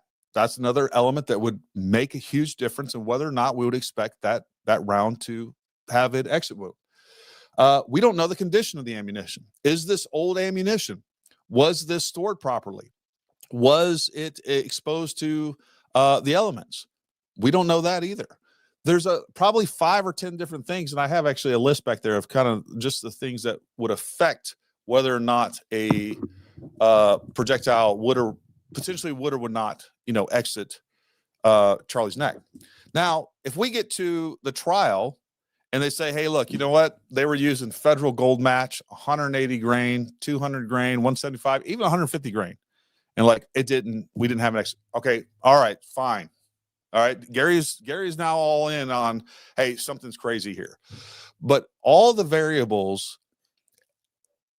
everything that we need to know to determine whether or not we should see some sort of different result, we don't have any of that information. We don't know what it is. So that's the main thing that stands out to me that's weird about this. There's other things that stand out to me. I'll say that stand out to me, but I need to hear their explanation of it first, because there are multiple explanations of certain things that may or may not be true. No one else involved on my analysis but one. No second shot from Adams' mini boom mic, and everyone looked towards the tree after the shot. Yeah, there's no evidence. There's zero evidence of a second shot. And again, it defies logic that somebody has put together this crazy, sophisticated conspiracy, and they're going to pin it on some guy with a 30-06, but they're going to shoot Charlie from a different trajectory with a different bullet. That doesn't make sense to me. Doesn't make sense to me. We go through all this sophisticated stuff to cover this crime, but we leave out the most obvious thing, or we make contradictory evidence just by creating another shooter. Folks, one of the things I was going to tell you tomorrow, I meant to write in my opening. Tomorrow we're going to be releasing, we'll be releasing a podcast by BX, with BX. BX, she's done amazing work uncovering all kinds of different networks exploiting children. And then that led into finding, kind of running into some other organizations like 764 and Order of Nine Angles. And what it looks like. Number one, both of these groups have been directly tied to mass shootings. And both these groups seem to have perfected or gotten really good at systematically radicalizing teens to commit mass murder and or other horrendous acts. Do I think it's possible that they have deeper ties to other things? I do. And I think that could possibly play into this. And please watch that episode. Number one, if you have kids, you need to watch that episode. It's going to be premiere tomorrow at 6 p.m. I'm trying to get her on. It's about a 2-hour podcast, super informative. One of the most fascinating and terrifying interviews that I've not only ever done, but ever even listened to. The stuff that she's uncovered, the amount of threats, she's been directly responsible for multiple FBI investigations into things like Roblox and other networks that are exploiting children online. And then, anyways, please watch that at 6 p.m. But then I plan on having her on at 8 o'clock. She's trying to clear her schedule at 8 p.m. live so that we can open it up. Number one, expand on that a little bit more, but then open it up to questions from you. So it will be live. The intent here is to get you in the conversation and ask her some questions. I'm telling you, watch that. Your mind will be blown.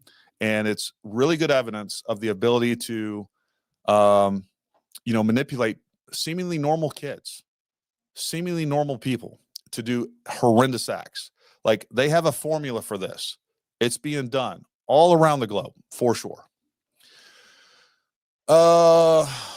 Bronson, what's up, Bronson? Hope you're doing well, buddy. Everybody is so worried about the foreign country. What about right here at home, like Dearborn, Michigan? It's a great point. And I'm from Dearborn. Just actually went and visited my dad, Dearborn Heights specifically. Man, Dearborn is crazy, and it's a real problem. Amy B, just want to say thanks for all you're doing. I appreciate your perspective. Thank you. Netanyahu is on the Epstein list. Tyler's ears are different than the guy walking up the stairs to the Lost City roof. I disagree with that completely. I've looked at that many times. It's so weird to me that people are falling back to the exact same things. Oh God, I'm having a brain fart. I'm tired today, folks. I know I'm not flowing verbally as good as I normally do, but I am tired. Anyways, when it comes to the attempted assassination on Trump, man, I can't think of that guy's. Whatever. There was another guy saying everyone was saying that there was another guy that was actually committed and was actually the one shot. And then once the pictures of Thomas Crooks came out, dead on the roof. All right, that was clearly Thomas Crooks, but everybody was trying to say, oh, his ears are different or this different. Folks, I'm telling you right now, I've done, matter of fact, who does this best? Gray Hughes has a entire montage of different pictures of Tyler Robinson and different views and versions of him, comparing it to what we see in the footage. Look, here's what we know. In the charging documents, we saw that little clip of footage, and from that little clip of footage that the FBI put out, both of Tyler's parents independently, or at least as the charging document said, which I think is true, and we'll talk about why I think that's true. The charging documents say that independently, they both called each other like, oh my God, I think that's our son. Yeah, I think that is our son. And the grandfather called them because he thought the 30-06 that they showed was theirs. So there's that, like his own parents. And then in the charging documents, it says that Tyler Robinson confessed to the assassination of Charlie Kirk to his parents. And I think that he actually confessed when he got to the police station, when he was turned in with his, the law enforcement friend and all that. Now, why do I think that information is valid? Because I know people are saying, that whole charging document thing was made up, whatever. Look, when they go to court, if the defense gets the parents on the stand and says, hey, you know what? You said you identified your son and that he confessed to you. If the parents are like, I never said that. All right, I'm with you. We're now into deep conspiracy territory, right? Conspiracy theory territory. See, I can't talk tonight. I think we're going to see that those charging documents and from witness testimony, including his parents and everybody else, is going to be like, hey, look, this is what took place. And I know a lot of people are desperate to see something else, and that's fine, but I just don't know what to say about it. Gina, thank you very much. Taylor Bartram, I can respect it. I'm speculating that hearing Mikey's dad's version rubs me the wrong way. Yeah, probably. Look, yeah, you know, I was having this is about the 50th time I've had the conversation about Andrew Colvett talking about Man of Steel and all of this stuff. You know, people say dumb things. Like that's not even, you can't even link that to like some conspiracy. That is a guy that is in the corporate world that's dealing with something, you know, that's what he does. He does marketing. He's this marketing guy, and he's trying to, you know, put this corporate spin, happy spin thing on the entire events. And it just comes out, you know, it probably sounded great in his mind. He might have written that down somewhere, came up with that line. I'm going to say, you know, he's like the Man of Steel, and he protected people because his bones were so strong. Once it gets out, it sounds tone deaf. It sounds weird. Like, you know, I don't know. A lot of people, you know, people are people, man. They make mistakes. They say dumb things. I said like 10 dumb things, or stumbled on my words or whatever else tonight. UVU. Oh, I know who this is. Eric, what's up, buddy? UVU alumni, UT resident here, that definitely advertised this for a few weeks before 9/9 flyer thing is fake. Can't wait to see the 3D map. All right, let me update you guys on the 3D map. Folks, this has been a nut roll. I'll just be honest with you. What we're trying to do, and I think we got it tonight. All right, I was even tempted to have CJ. CJ came on the other day. They were finalizing a couple of things. We found a couple of errors dimensionally with the tent. Like, we have the 3D map, but the 3D map itself is useless until we get the correct 3D model of the tent, Charlie, and making sure it's right. And it's taking hundreds of man hours and a lot of time and a lot of money. And by the way, CJ, I don't even know if he wants me to say his name publicly or whatever else. I will happily give him all the accolades. He has spent probably tens of thousands of dollars in man hours and time and everything else doing this for us. I spent the time to go down there. This was a guy that reached out to me. He did this type of stuff. He had the capabilities and just donated all this time and money and everything else into this. So I can't be thankful enough for CJ and the work, but we've like getting that into the model that we have now has been more troublesome than we expect. I think we'll have something to present tomorrow. From there, we're going to push out the files. All right. And if you have Blender or something like that, you can download the files, you can get it in there. We want to be able to host something that allows that, again, anybody can, like, you're logging on to Google Earth or, you know, Google Maps or whatever else. We're working on that. But what I will be able to get you very soon is the actual 3D files themselves. And if you're familiar with Blender or some of these other 3D modeling programs, you can pop it in there and you can do all the things. And I actually want to show you that in just a second. But real quick, we'll hit Clinton. Clinton, thank you for that. Here's for you to post what you have on the 9/9 location publishing thing. Ian needs to see it if he's wrong. I will definitely do that. As a matter of fact, Eric, if you can, all right, Eric, if you can, you have my phone number. Text me that information or anything you have supporting for that, and I will get that put up on X tonight. All right, real quick, folks, I want to talk about one of the theories we're going to debunk right here live, right? That's been going on forever. And that is, I'll just say, I don't mean to disparage him or anything else. I've talked to him a few times on X. Range Day Bros theory of where the shooter was just essentially up on the Brandon Fugel building. And I'm going to show you some pictures of this. And this is what we did from the model that is being ran on some really high-tech computers. But I'm going to share a couple of screens with you, and and this is what this model is going to allow us to do. It's going to give us real-time data, precise data, where we can make good decisions, check out lines of sights, and all these other things, right? So I'm going to go ahead and make this big. All right. So up here, and I'm just going to go over here and read this. All right. So what we have, I know it's probably a little hard for you to see if you know, there we go. Hopefully you guys can see, actually, anyways, we have a shooter up there. All right, there's a lot of people that are proposing that there was a shooter there. And so what we have there is a 25.5 degree angle from Charlie. Target is placed at 6 foot AGL. There's some things going on there. And I will tell you, this tent that we have down here is right now is a 12 by 12. This is an older picture.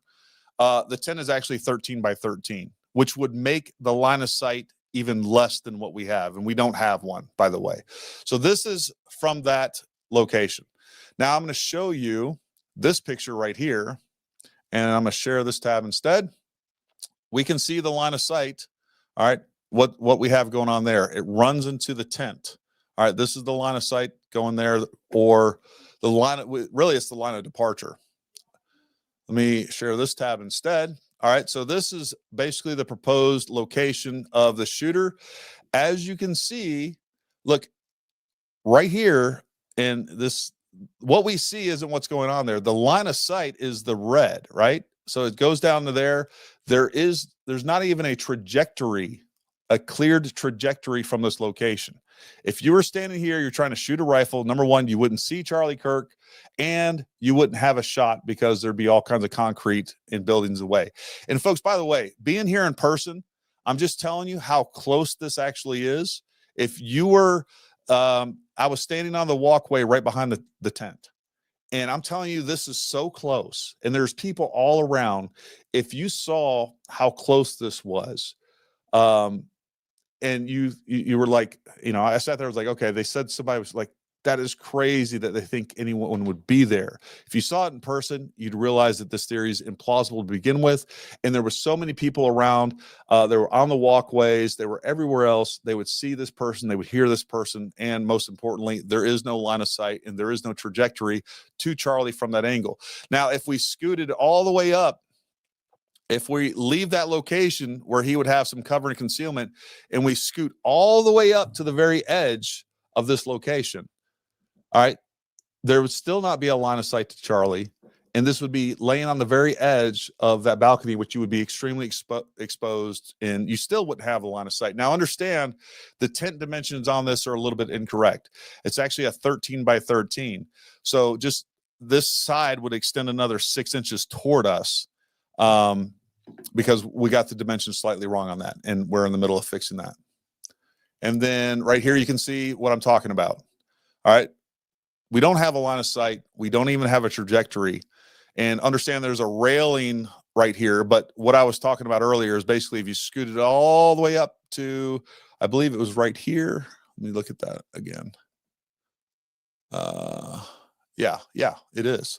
All right. So if we were laying in the prone right where these two edges, where the stairway is essentially, you still wouldn't have a line of sight of Charlie given the angle. So there is no shot that can be taken from anywhere around here, nor the roof. The roof is, you run into the exact same issues if somebody's on the roof as well. So hopefully that puts that to bed, the range day bro theory. You know, I'll just leave that with that. All right, we'll hit some of these last few super chats. Free Timpanogos suppress. If the ballistics are in question, is it possible the position of the shooter could be in question? My only, no, not really. Well, yeah, okay. I don't have enough information to question the ballistics. I'll put it that way. I still think the physics standpoint, everything tells me that the shot came directly from the front. All right. If I looked for the videos of the shot hitting Charlie, you know, the shot, the video taken from Charlie's right side shows him getting hit in the chest, and then the bullet basically going rearward and creating the bulge in his back. That, along with many other photos and videos, clearly shows that it comes from generally his 12 o'clock.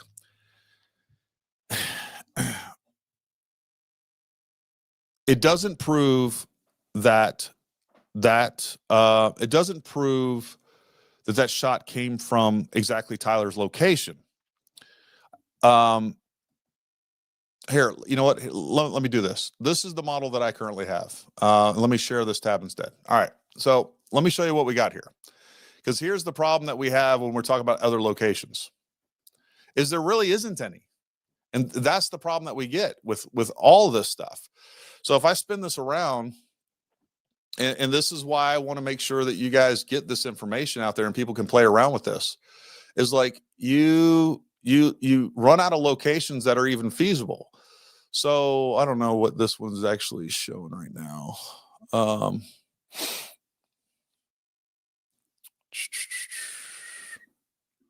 No, I'm just going to uncheck most of these. So anyways, you know, oh gosh, this is kind of difficult to navigate. All right.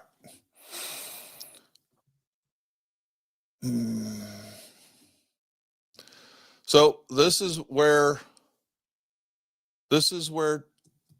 oh gosh, this is why people don't do lives. Anyways, all right. So I'm going to try to spin around here.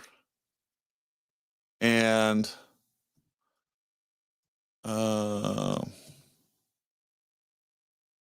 yeah, all right. There's just not a lot of locations that even give you a clear shot at all. There really isn't. So this is the shot. This is the location where we saw a shooter, right? This gives him a clear shot. Like once you get from there, like you just don't have a lot of place that either makes sense or you have a clear shot to. Like a lot of people were proposing a shot from at this location right here. All right. And the problem with that is you start running into stuff, right? You don't have a clear angle. And you can see as this line goes, it actually starts going through edges of buildings and things like that. So this is, to me, is the only other place that's possible. And this is what I've been doing. Again, I'm trying to prove my own. Like, I pretty much think that the person where Tyler was, that location, I think, is where the shot came from. And here I am over here playing around. Like, let me prove myself wrong. I'm going to put someone here. Now, I have a problem with someone being on this spot because they're very exposed on this curved surface. Anybody on the left side is going to be able to see them. I'm not sure they're going to be able to get in a steady position. But, like, this is pretty much the only other spot that a shot could have come from. It really is. You know, so that's kind of my thought on that. Oh, and I haven't been, sorry. I've been doing this the whole time without showing you guys. I apologize. All right. So this is what I'm talking about though. And the only other place that I was saying that a shot could come from is basically right here on the computer science building. This is the only trajectory I've been able to see that actually makes sense whatsoever. And you have, and it's even that gets weird because I had to like get down in here a little bit. But if you put it right on this part right here, you have a lot of things, but this is the only other clear shot that I see that makes any sense whatsoever. And then also, confirms the ballistics, but like shots from over here, you don't have a line of sight. Shots on many other places, either you would be too exposed and people would have seen you for sure, or it just doesn't make sense. So that's kind of where I'm at with that. And we're waiting to get all that tent and everything dropped in there so that you guys can see this and I can use it as well. Right. Boom. Tyler's phone will be tracked a month back before the incident. You're absolutely right. Just saying hi, Gary. Here's for all you do. Thank you very much. I appreciate that, Chris. All these 70 hyper chest theories are pure nonsense. If they wanted to kill Charlie, why wouldn't they just have a sniper shoot him? Occam's razor. I agree. There's 100 different ways that they could kill him. You know, I mean, 1,000 different ways that they kill him. The answer to this, Robin, and I've heard it, is they wanted it to be public for one reason or another. It just puts so much risk to them that I don't know that it makes sense. Show me the entire video of him walking up the stairs. Well, you don't have the entire video. It doesn't mean the entire video doesn't exist and you won't see it, but you're not going to see it before trial. I mean, that's just a thing that people need to realize and to get over. That was another conversation I had today. It's like, look, people are like, look, just give us all the evidence. Like, it's not going to affect the trial. Well, everybody out there is proving everybody wrong. on that whole thing. You are proving the point that the investigators in this case, which now I've heard, I haven't seen this confirmed, but I heard that the FBI has relinquished jurisdiction over this, and it's wholly on Utah investigations. So Utah has this. I don't know if that's true, but it doesn't really matter. But the point is their argument is, hey, you know what? The more information we release, you're compromising the investigation. And like, they're absolutely right, because the information that they did put out that should be kind of cut and dry, everyone's saying, number one, it's AI. They're undermining that. Like, if that information gets out and all these people are creating these conspiracy theories without, and for them to be able to like debunk or cause confusion with every piece of evidence, which it will happen, no matter if they put out everything they had right now, there would be people on there, Candace Owens, many other people out there going through piece by piece saying, this isn't true because of this, even though it's nonsense. This isn't true because of this. And then by the time we get to a trial, or there'll be people on the other side of it saying, hey, this is definitely true. He's definitely guilty. So you have both sides of this that will definitely prejudice the jury. I think it is a constitutional right to get a fair trial. And Tyler has that right. And it's the job of both federal as well as state and local investigations and the prosecution to actually preserve and protect that evidence so that they can present it to the jury. And ideally, that's the first time that the jury ever sees that stuff, because they're going crazy with what little evidence they have. And then whatever information gaps, they're just filling it with all kinds of sci-fi nonsense in between. I mean, that's what's taking place. I mean, look, according to the charging documents, this is what they have. They have him actually going there ahead of time prior to, I almost guarantee they have him going up to that location along, like before he actually went up there with the rifle and everything else. So they have him on surveillance footage, a lot of surveillance footage. They have the entire event on surveillance footage. They have his rifle on location, exactly where they saw him go off into the woods.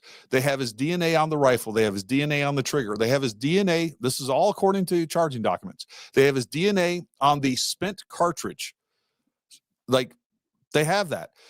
They have the testimony of his parents, the testimony of his grandfather. I think they have actually they have a confession at the police station. I think that's actually what they got out of him, or something like that. I know now he's saying he's pleading not guilty. Of course he's going to plead not guilty. That's his only opportunity to get the death penalty taken off. He's trying to get a plea deal where they're going to remove the death penalty. It's normal practice. That's standard operating procedure. Even if they've admitted guilt, he's going to retract that, and he's going to say, I'm not guilty, and here's the reasons. Or he may come up with some sort of novel defense. I don't know. But I think once we see the amount of evidence, the cell phone data, all that other stuff, like, unless if you just want to believe something else. Now, again, I'm saying this as speculation. I'm saying, hey, this is the evidence we have. We combine that with the evidence I think we're going to see, but I could be wrong, right? We could get to the trial and they come out with all this other crazy stuff, or the defense presents a bunch of evidence. This is like totally negates this whole situation. And I'll be on here talking about it. I'll be like, you know what? Yeah, that whole case was nonsense. I don't think that's what we're going to see, but you know, that's my opinion on the matter.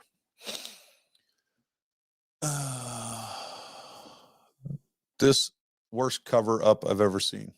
Yeah, I don't think it's a cover up. What's with the now scrub Google spike and search to Tyler Robinson Lossy Center? It's not scrub, Kyle. The Google searches were nonsense, and you can do this. I've tested this. I made a video back there on the whole Google search thing. Baron Coleman is trying to use something that was never meant to be used for as an investigatory tool, and trying to use it not only as that, but then trying to say that it's proof of something. You cannot, Kyle, you can take, and this is for everybody out there, it's not scrubbed. It was never reproducible data. You can come up with, and I've done this multiple times now. I've taken all of Baron Coleman's search criteria, every single search, put it in the exact same search criteria. I have never been able to reproduce those results. Not one time. Not one time. And then you can say, well, now they're searching, they're scrubbing this stuff. No, they're not, because you can take any generic term, find a hit in Israel or wherever else, say, you know what, hey, this term was, put it into the a search period, and then do it in Israel, get a hit. An hour later, do the exact same search. It's not historical data. It's not, and it says it's not. By the way, if anyone, and that's another thing too that I have a problem with his whole thing. And I talked about it in this video, and I talked about it during a live stream as well. Like, he's like, oh, Henry Dell was searched. Does he ever tell you, like, by the way, there's a Henry Dell singer? Does he give you any other plausible alternatives to why certain search things may come up? But the fact is, it's not historical data, and you will get not only different results, you will get contradictory results on the same terms day by day by day. And by the way, let me just pull this up, because I still have a Chat GPT thing on this, because I didn't know anything about this until I started looking into it. And then I started trying to reproduce his work, and I couldn't. And then I was like, well, maybe he's right. Maybe they're coming up. Maybe they're the CIA or somebody's scrubbing this data. And this whole thing is dumb to begin with. And I'll talk about that. So I started searching generic terms and then try to reproduce those results. Can never do it. It comes up different every single time. Let me show this to you. Let me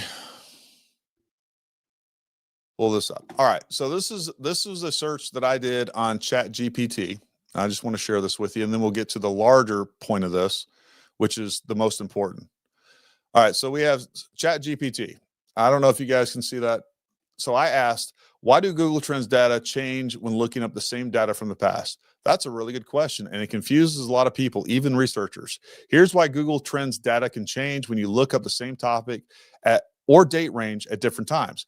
It goes through a bunch of different things here, but the bottom line is this. Historic Google Trends data changes because it's continually recalculated, renormalized, and sampled, not because Google is changing history. All right, but that changes. It is not a historic record. Now, I also want to present to you as someone that used to actually put together target packets. All right, doing open source research and everything else. When I was in special operations, these are the things that we would do. Guys, the idea that we have some sort of Israeli operatives or any other sophisticated people out there using Google to do open source research, which open source research is very helpful when targeting people. All right, that's true. But here's the thing. These people have much more powerful search engines that are classified that can get a lot better results than Google. The idea that you would use Google in its limited reach, like if I pull up Google and I search something, I'll get something very different than if I pull up Brave, then I pull up some of these other browsers. As someone that has done intelligence work and building target packages and all the other things, the idea that you would use Google to do that is dumb, because it would limit your ability to do it effectively. On top of that, yeah, it would leave trace. Like, everybody knows to use a VPN. So they have much more powerful search engines that will give them all the results, that will be able to dive much deeper.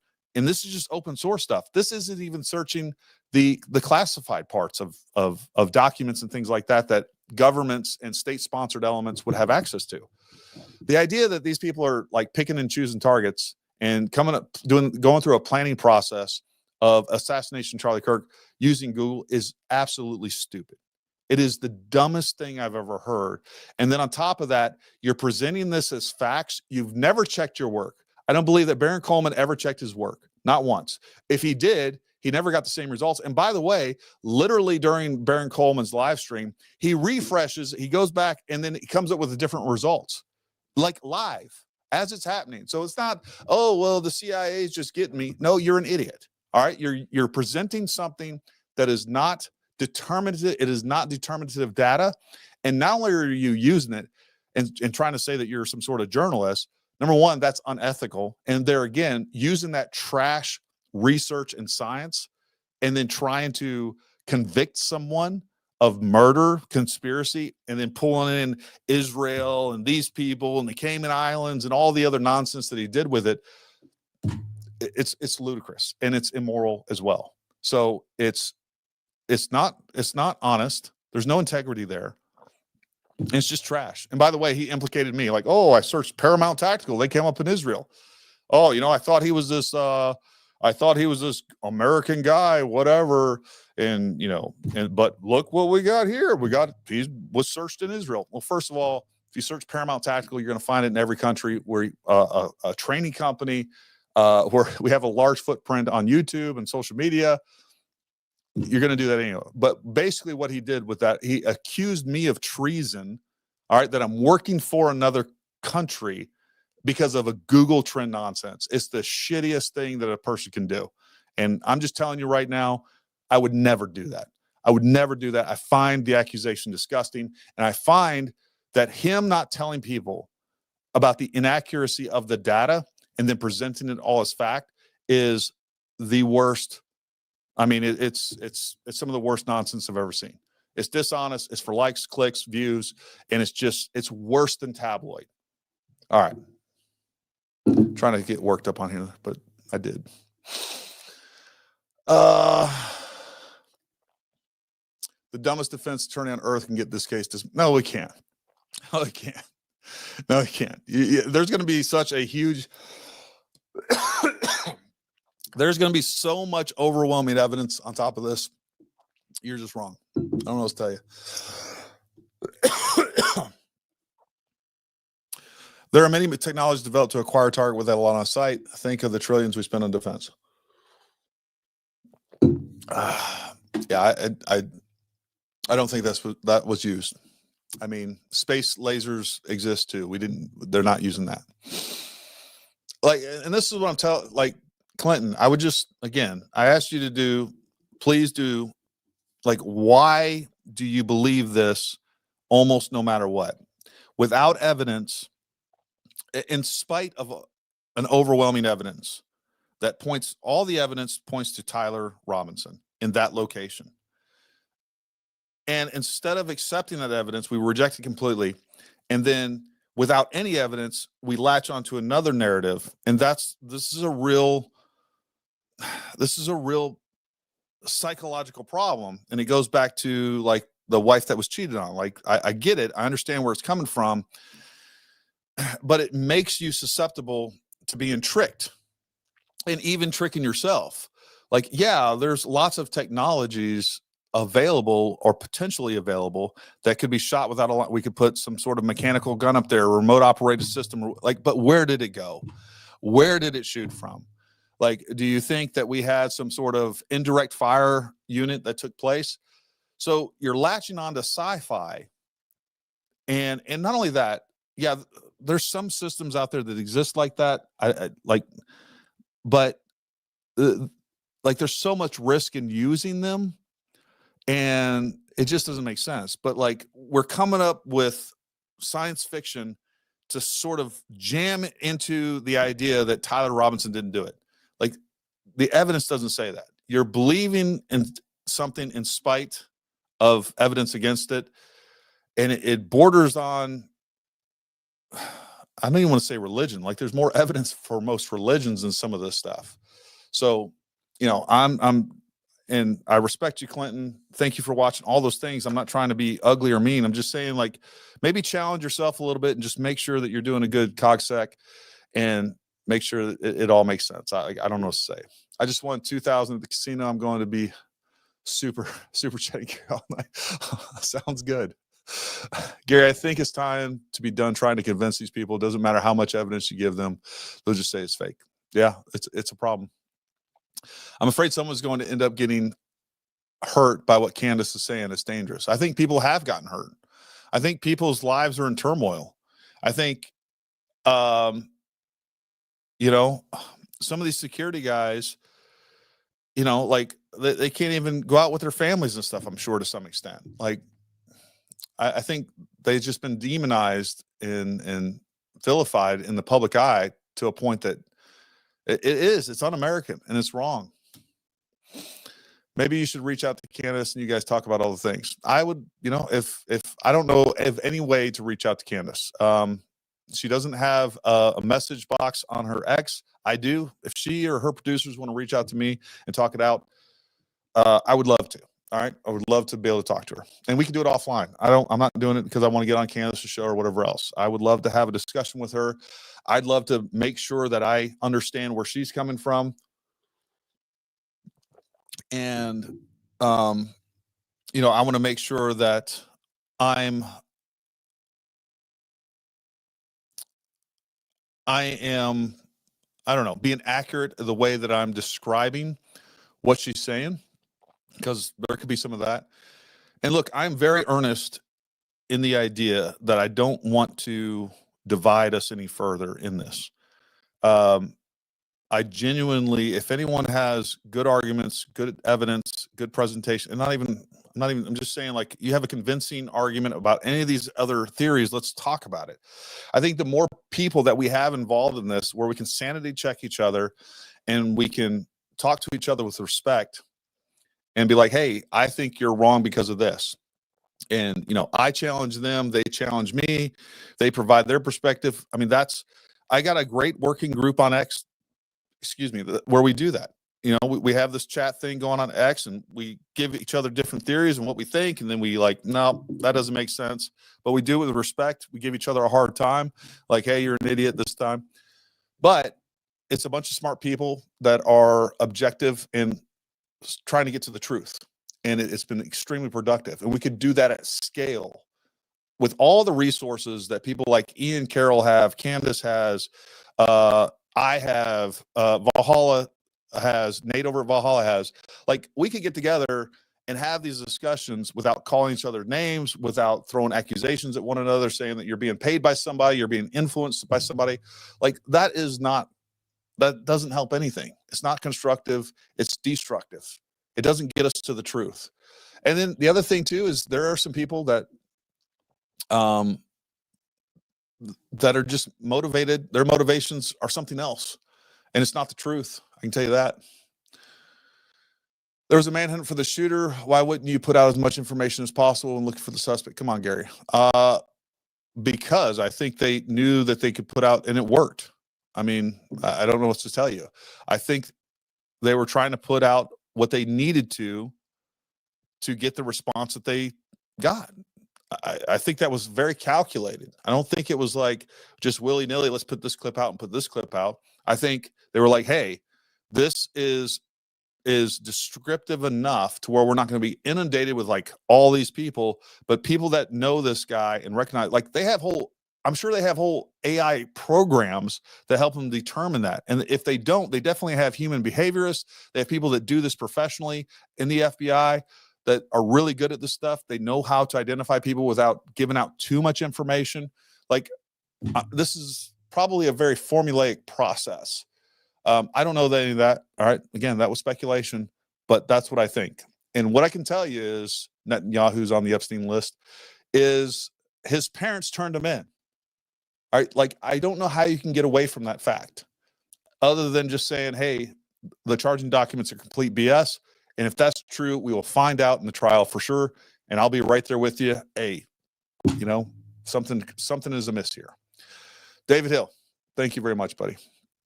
GS70 Stealth, Google Trends can and will be manipulated by VPNs. They're manipulated more than by that, because it's not even VPNs. You cannot come up with the same results twice. You just can't, day by day, hour by hour. Like, you just won't.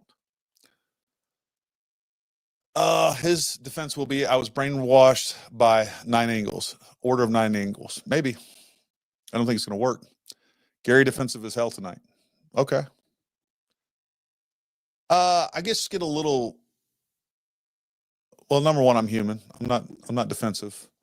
The only thing that got me a little emotional, the Google Trends pisses me off, because you're going to use some Google Trends stuff. Baron Coleman, is going to use some Google Trends stuff to question my integrity, my loyalty to this country. Yeah, that means a lot to me. Like, I've been to combat 4 times. I had a long military career. I've watched my friends die. I believe in this country. I believe in the principles of this country. I wouldn't betray my principles of freedom of speech, of autonomy, of individual liberty, and be influenced with some money. And I wouldn't do it, period, from anybody, but I definitely wouldn't do it from a foreign country. And it gets me a little angry, I'm not gonna lie. Text you, please respond in Hebrew or Egyptian only. Will do. Netanyahu is trolling you, Gary. Appreciate your hard work. I know it is. FBI released photos and bam, is in prison. So yep, good enough. Yeah, I mean, he was caught the next day. He turned himself in, to be fair. All right, I am back on the last few. I got 6 minutes. I'm going to give the live comments. So this is what I'm talking about. Steve Chandler says, so Gary finds nothing wrong with people, how people acted that day. No, I find a lot of weird things happen, Steven. You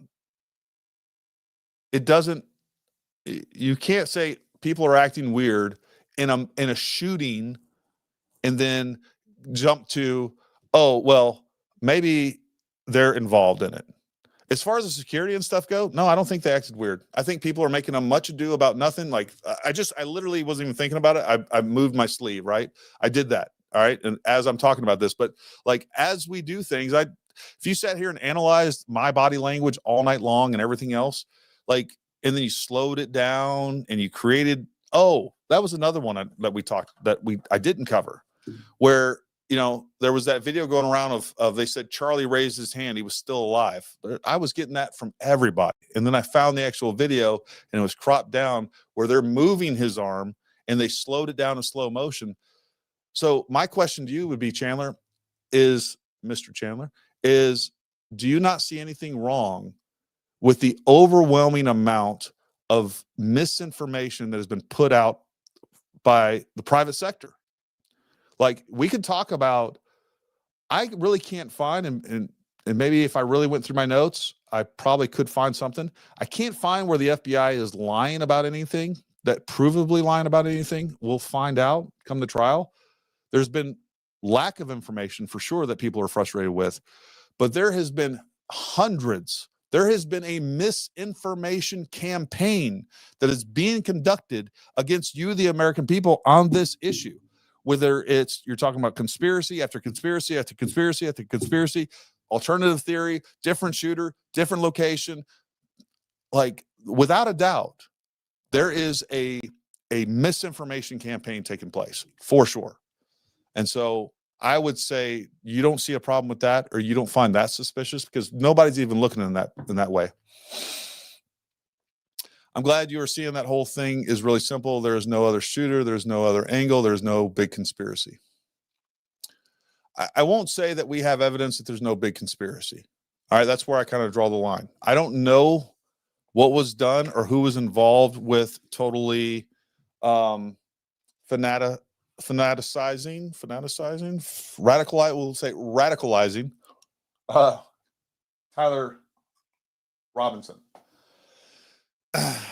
Look, we've been doing MK Ultra things. Like, we've been working on mind control for a really long time. And those experiments have been done on the American people. One of the other things that BX and I are going to talk about, or she talks about at length, is accelerationism. And I think that is very possibly a big component of this. Now, I don't know if that accelerationism, the idea of manipulating people to cause chaos, in many different ways, whether it's mass shootings, horrendous acts. Like, you can have one group that is posing as, trans activists, as radical Islamists, as white supremacists. It's one group that has learned how to manipulate people and to motivate them to do horrendous acts. And they're reaching out. Number one, they do a really good job they can identify people. Look, there's AI systems, I guarantee you they have, where they know how to profile people to figure out who is susceptible to that. And then just through numbers, through internet, through Discord, through social media of all types, right? They can reach these people, identify these people, and then they go into this systematic approach of radicalizing them. And to me, I think that is much easier to do than most people realize. As a matter of fact, I think that's much easier to do, to get someone like Tyler to do an event like this, to commit an act of murder like this, than it is to come up with this grand conspiracy and come up with all this technology where we can now hit targets without needing a line of sight. I think it's easier than we think. I think it's being done at scale. And I think that's the real man behind the curtain. Now, I don't know if our government's involved. I'm sure many governments are doing similar things. But we know that our government has been involved in things like that. When we talk about the deep state, this was another conversation I had too. It's like, when we talk about the deep state, I think a lot of people think about like these actors and different intelligence agencies and things that are actually part of the U.S. government. Don't get me wrong. I think there is a deep state, and I think there's political activists that are working in many different organizations and agencies within our government that are causing, for instance, we saw, especially during the first Trump administration, and we still see it now, where they're causing problems and resisting the will of the president from inside there. I think there's that. But then there's also another thing that I think gets kind of lumped into the deep state, where I think there are, like these George Soros organizations that are think tanks that do hire people from the CIA and other intelligence agencies and, academic institutions that have worked on all these programs, and they put them in this other area, right? And they fund them and they do things like this. And I think that could be the real problem that we're seeing here, something along those lines. I don't have any proof of that. Not exactly. We have proof of Order of Nine Angles and 764 and other groups like that have been tied to mass shootings. Now, if they're tied to something else, we don't know. But I think that's what we need to look at. And I do think potentially we do have a larger conspiracy. We haven't got to that part of the investigation. It could just be that it is what it is on its face, that Tyler Robinson suddenly went from this Mormon kid, became very radical left. I mean, that's actually pretty common, where a kid gets away from a controlled environment, gets into college, gets into, as a normal, good kid, and now he's doing drugs. He just goes crazy, right? That could be part of what we're seeing. I don't know.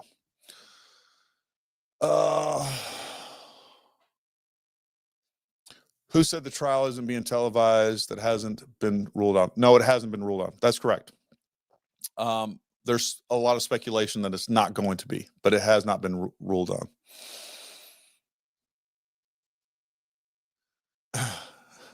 Thanks for debunking my super chats, Gary. Keep up the good work. That's what I'm here to do. I did see another super chat. FBI release, that. You literally keep doing the same thing Candace does, reviewing what we do know, except you keep grunting. She has accused no one. You don't like her facts. She doesn't present facts. Probably, I've literally not done that at all. I can't tell you how different it is. She has no evidence that Israel's involved. She has presented that multiple times. She has no evidence that the security team killed Charlie, but she has insinuated and innuendoed her entire audience into believing that. And that is a fact. All right. I have a real problem with that. She has not offered alternative possibilities for her theories. All right. She's not doing, it's her entire show is turned into a gossip column. That's what it is. And I understand that people like her, and I get it. I used to like her a lot too. I've lost a lot of respect for her.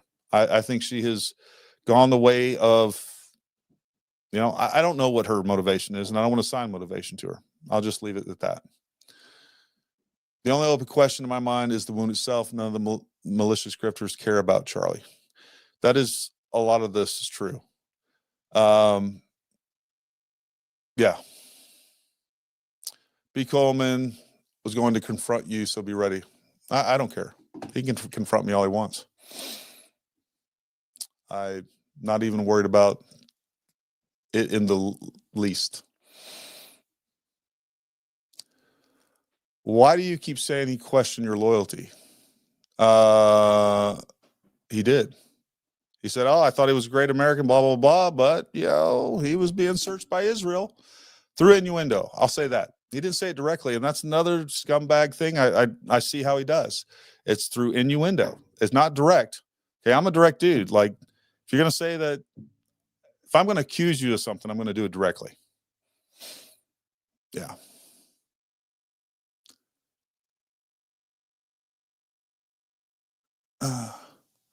You don't turn yourself in because you were for sure guilty. You turn yourself in because they're coming for you, and you are likely to be injured or worse. That's true. And hear me out.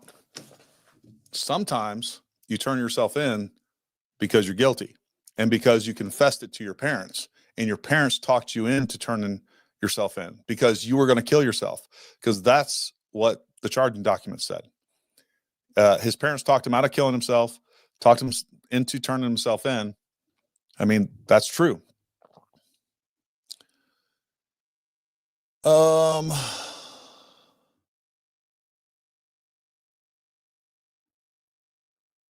There you go. Because a public assassination is an event where everyone acts normal. Good Lord. Yeah.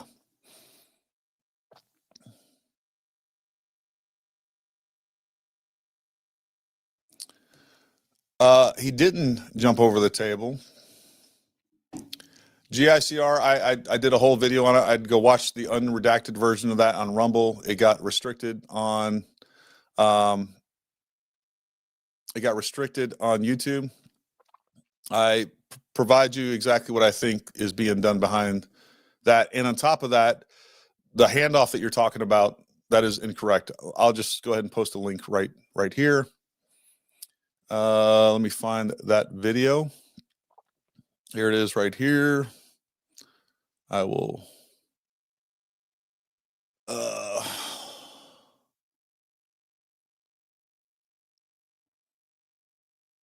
right. I'm going to post this down in the chat, this link. Please go watch this video if you're wondering what the security team was doing in social media. And I don't even know if it allowed me to post that. But let me go down here. There we go. All right. So please go watch that link. There's a lot of information in there. I think it's good information.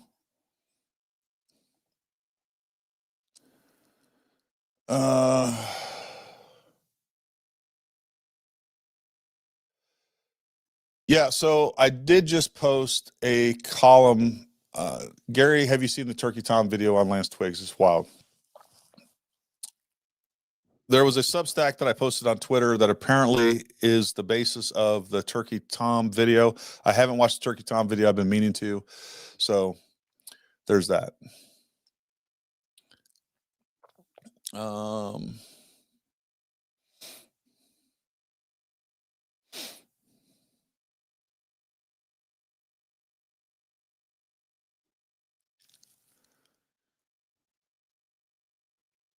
This is exactly right. Crawley, I know you were critical of me regarding Candace, but that's exactly right. We should be able to talk these things out. I believe that was your comment, if I remember correctly. But that is exactly right. Like, we should be able to get on here and talk to one another respectfully and say, hey, look, this is way I see things. Now let me see your perspective. And again, I would like an offline conversation with Candace, because I want to make sure that I'm not misrepresenting or misunderstanding where she's coming from. I don't think I am, but I could be, right? Ian Carroll's another one that I would like to talk to. I'd like to understand his worldview and how he sees things. I think he's an interesting guy. I think he gets a lot of things right. I definitely disagree with him on a lot of points, but I would love to have a conversation with him as well.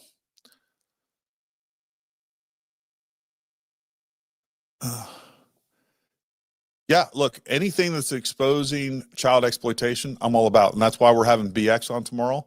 And I do think, look, my biggest complaint with the Trump administration and Kash Patel Dan Bongino right now is, where is the Epstein list? Where are all the information that was part of a campaign promise that we were going to get all that stuff? We were told, look, Biden's hiding it, all this other stuff. We were sold a bill of goods on that. The Trump administration clearly lied about all that stuff. I will say that outright. I also don't like Pam Bondi.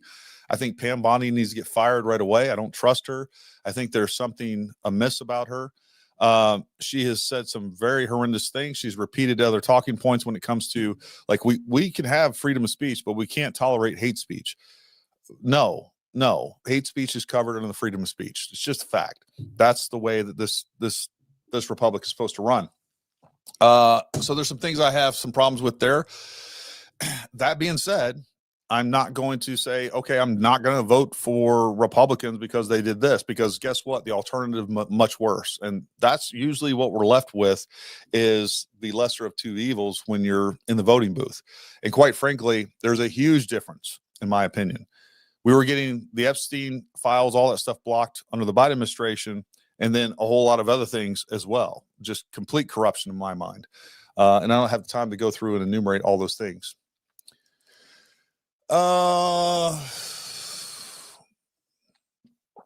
Crawley just wants speculation instead of facts. She wants to theorize everything from Israel to Erica Kirk as the assassins without any evidence except disagreement text. All right. That's your assessment of that. I think that's, yeah.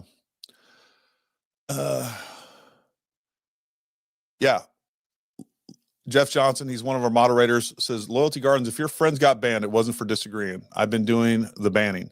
Not a F given about disagreement. We just ask people to remain respectful and not be spammy. So that's exactly right, folks. If you're going to start calling people in the chat names, me names, our guest names, or anything else, like, you're not contributing to the conversation. This is not the chat for you. And we're going to control this so that we can actually get some things done and actually get to, or if you're just reposting the same thing over and over in all caps, we're going to get rid of you. All right. Last couple of super chats, and then we're going to get out here. The spouse is the #1 suspect in a murder case. All right. So that's illogical.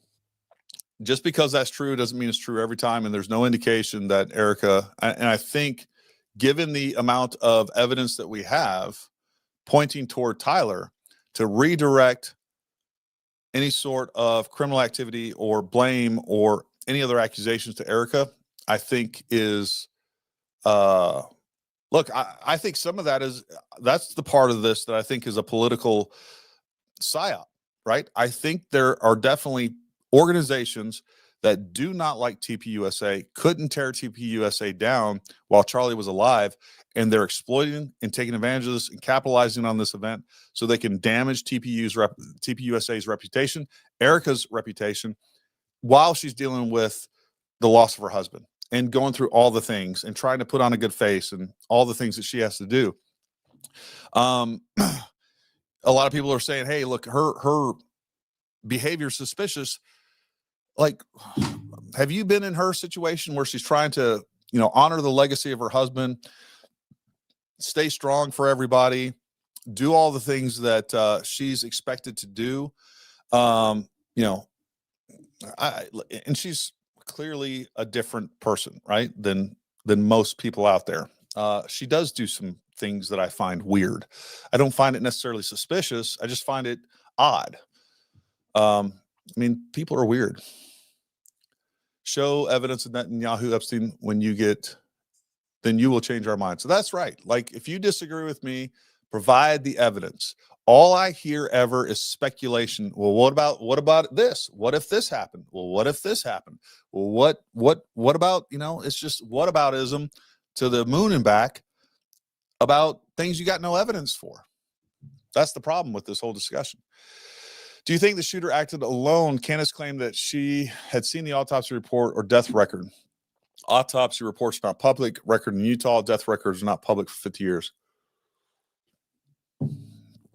I don't know how she would have. Like, I don't know how she would have possibly seen the autopsy report. No, I think it's almost zero chance that he acted alone. And what I mean by that is I think that Lance Twiggs knew about what was going on.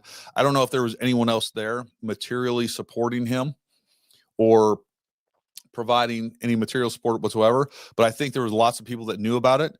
And I do think there's a chance that there could be somebody behind the scenes or a group behind the scenes intentionally directing some of these things, getting him and other people riled up. And eventually they're going to find someone that has the will and the capabilities of getting it done. So that's what I think. I think there's definitely more people that knew they're going to be, you know, there was that Discord chat that I posted. I actually posted that on Twitter where he apologized. Like, guys, you know, I'm sorry about all this, whatever else. I could actually pull that up. But anyways, he apologizes to the group. And I'm sure the FBI is looking at that group.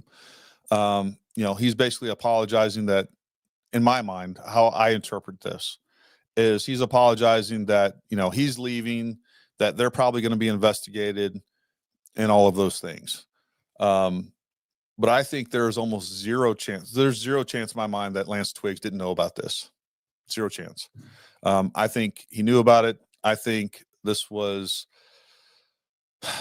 I think within certain circles, Tyler was bragging about this and clearly planning it. And I think there's zero chance that Lance Twiggs didn't know about it. So he was definitely involved. Show me the evidence Tyler was ever on campus. Well, I just did. We covered it. He was seen on multiple videos. You're going to see multiple videos more. His DNA, look, I think they have his DNA all over the place on UVU. So you're not the jury. They don't collect evidence for you to present to you or the public. They collect the evidence to present to the jury, and there's going to be a ton of it. All right, folks. Well, listen, this went longer than I thought, but we covered a lot of ground. Definitely was not my best tonight. Maybe I was a little rusty from that band, and on top of that, I am very tired. Anyways, I really appreciate you watching. If you want to support us, there's links down below. Definitely go follow us on X. I put a lot of information out there. It's where I can post stuff real time. And by the way, if and when we get another strike from YouTube and we'll be off 2 weeks the next time that we get a strike from YouTube, you'll know what's going on X. So I communicate a lot and I try to interact with as many people as I can on X. So make sure you're following us there. Also, our Substack, we do a newsletter. We don't spam you. We don't share your information. We're going to start utilizing that more. So important information is the only time that we're going to make that newsletter and push that out. So if you want to sign up for that, memberships are available if you want to support us that way. And look, I really appreciate you guys tuning in, watching, and all those things. And yeah. No, it was a great chat tonight. I really appreciate. Oh, look, we got one more live chat, one more super chat. Maybe not. Maybe it went away. All right, folks. Well, listen, thank you for tuning in tonight. And we will definitely see you again. Come tomorrow, 8 p.m. We'll be doing a live. We should be doing a live with BX. I haven't confirmed that with her, but either way, we will be launching that podcast at 6 p.m. tomorrow. So make sure you go check that out. We'll do a premiere for that. And until next time, stay armed, stay ready. We'll talk to you soon.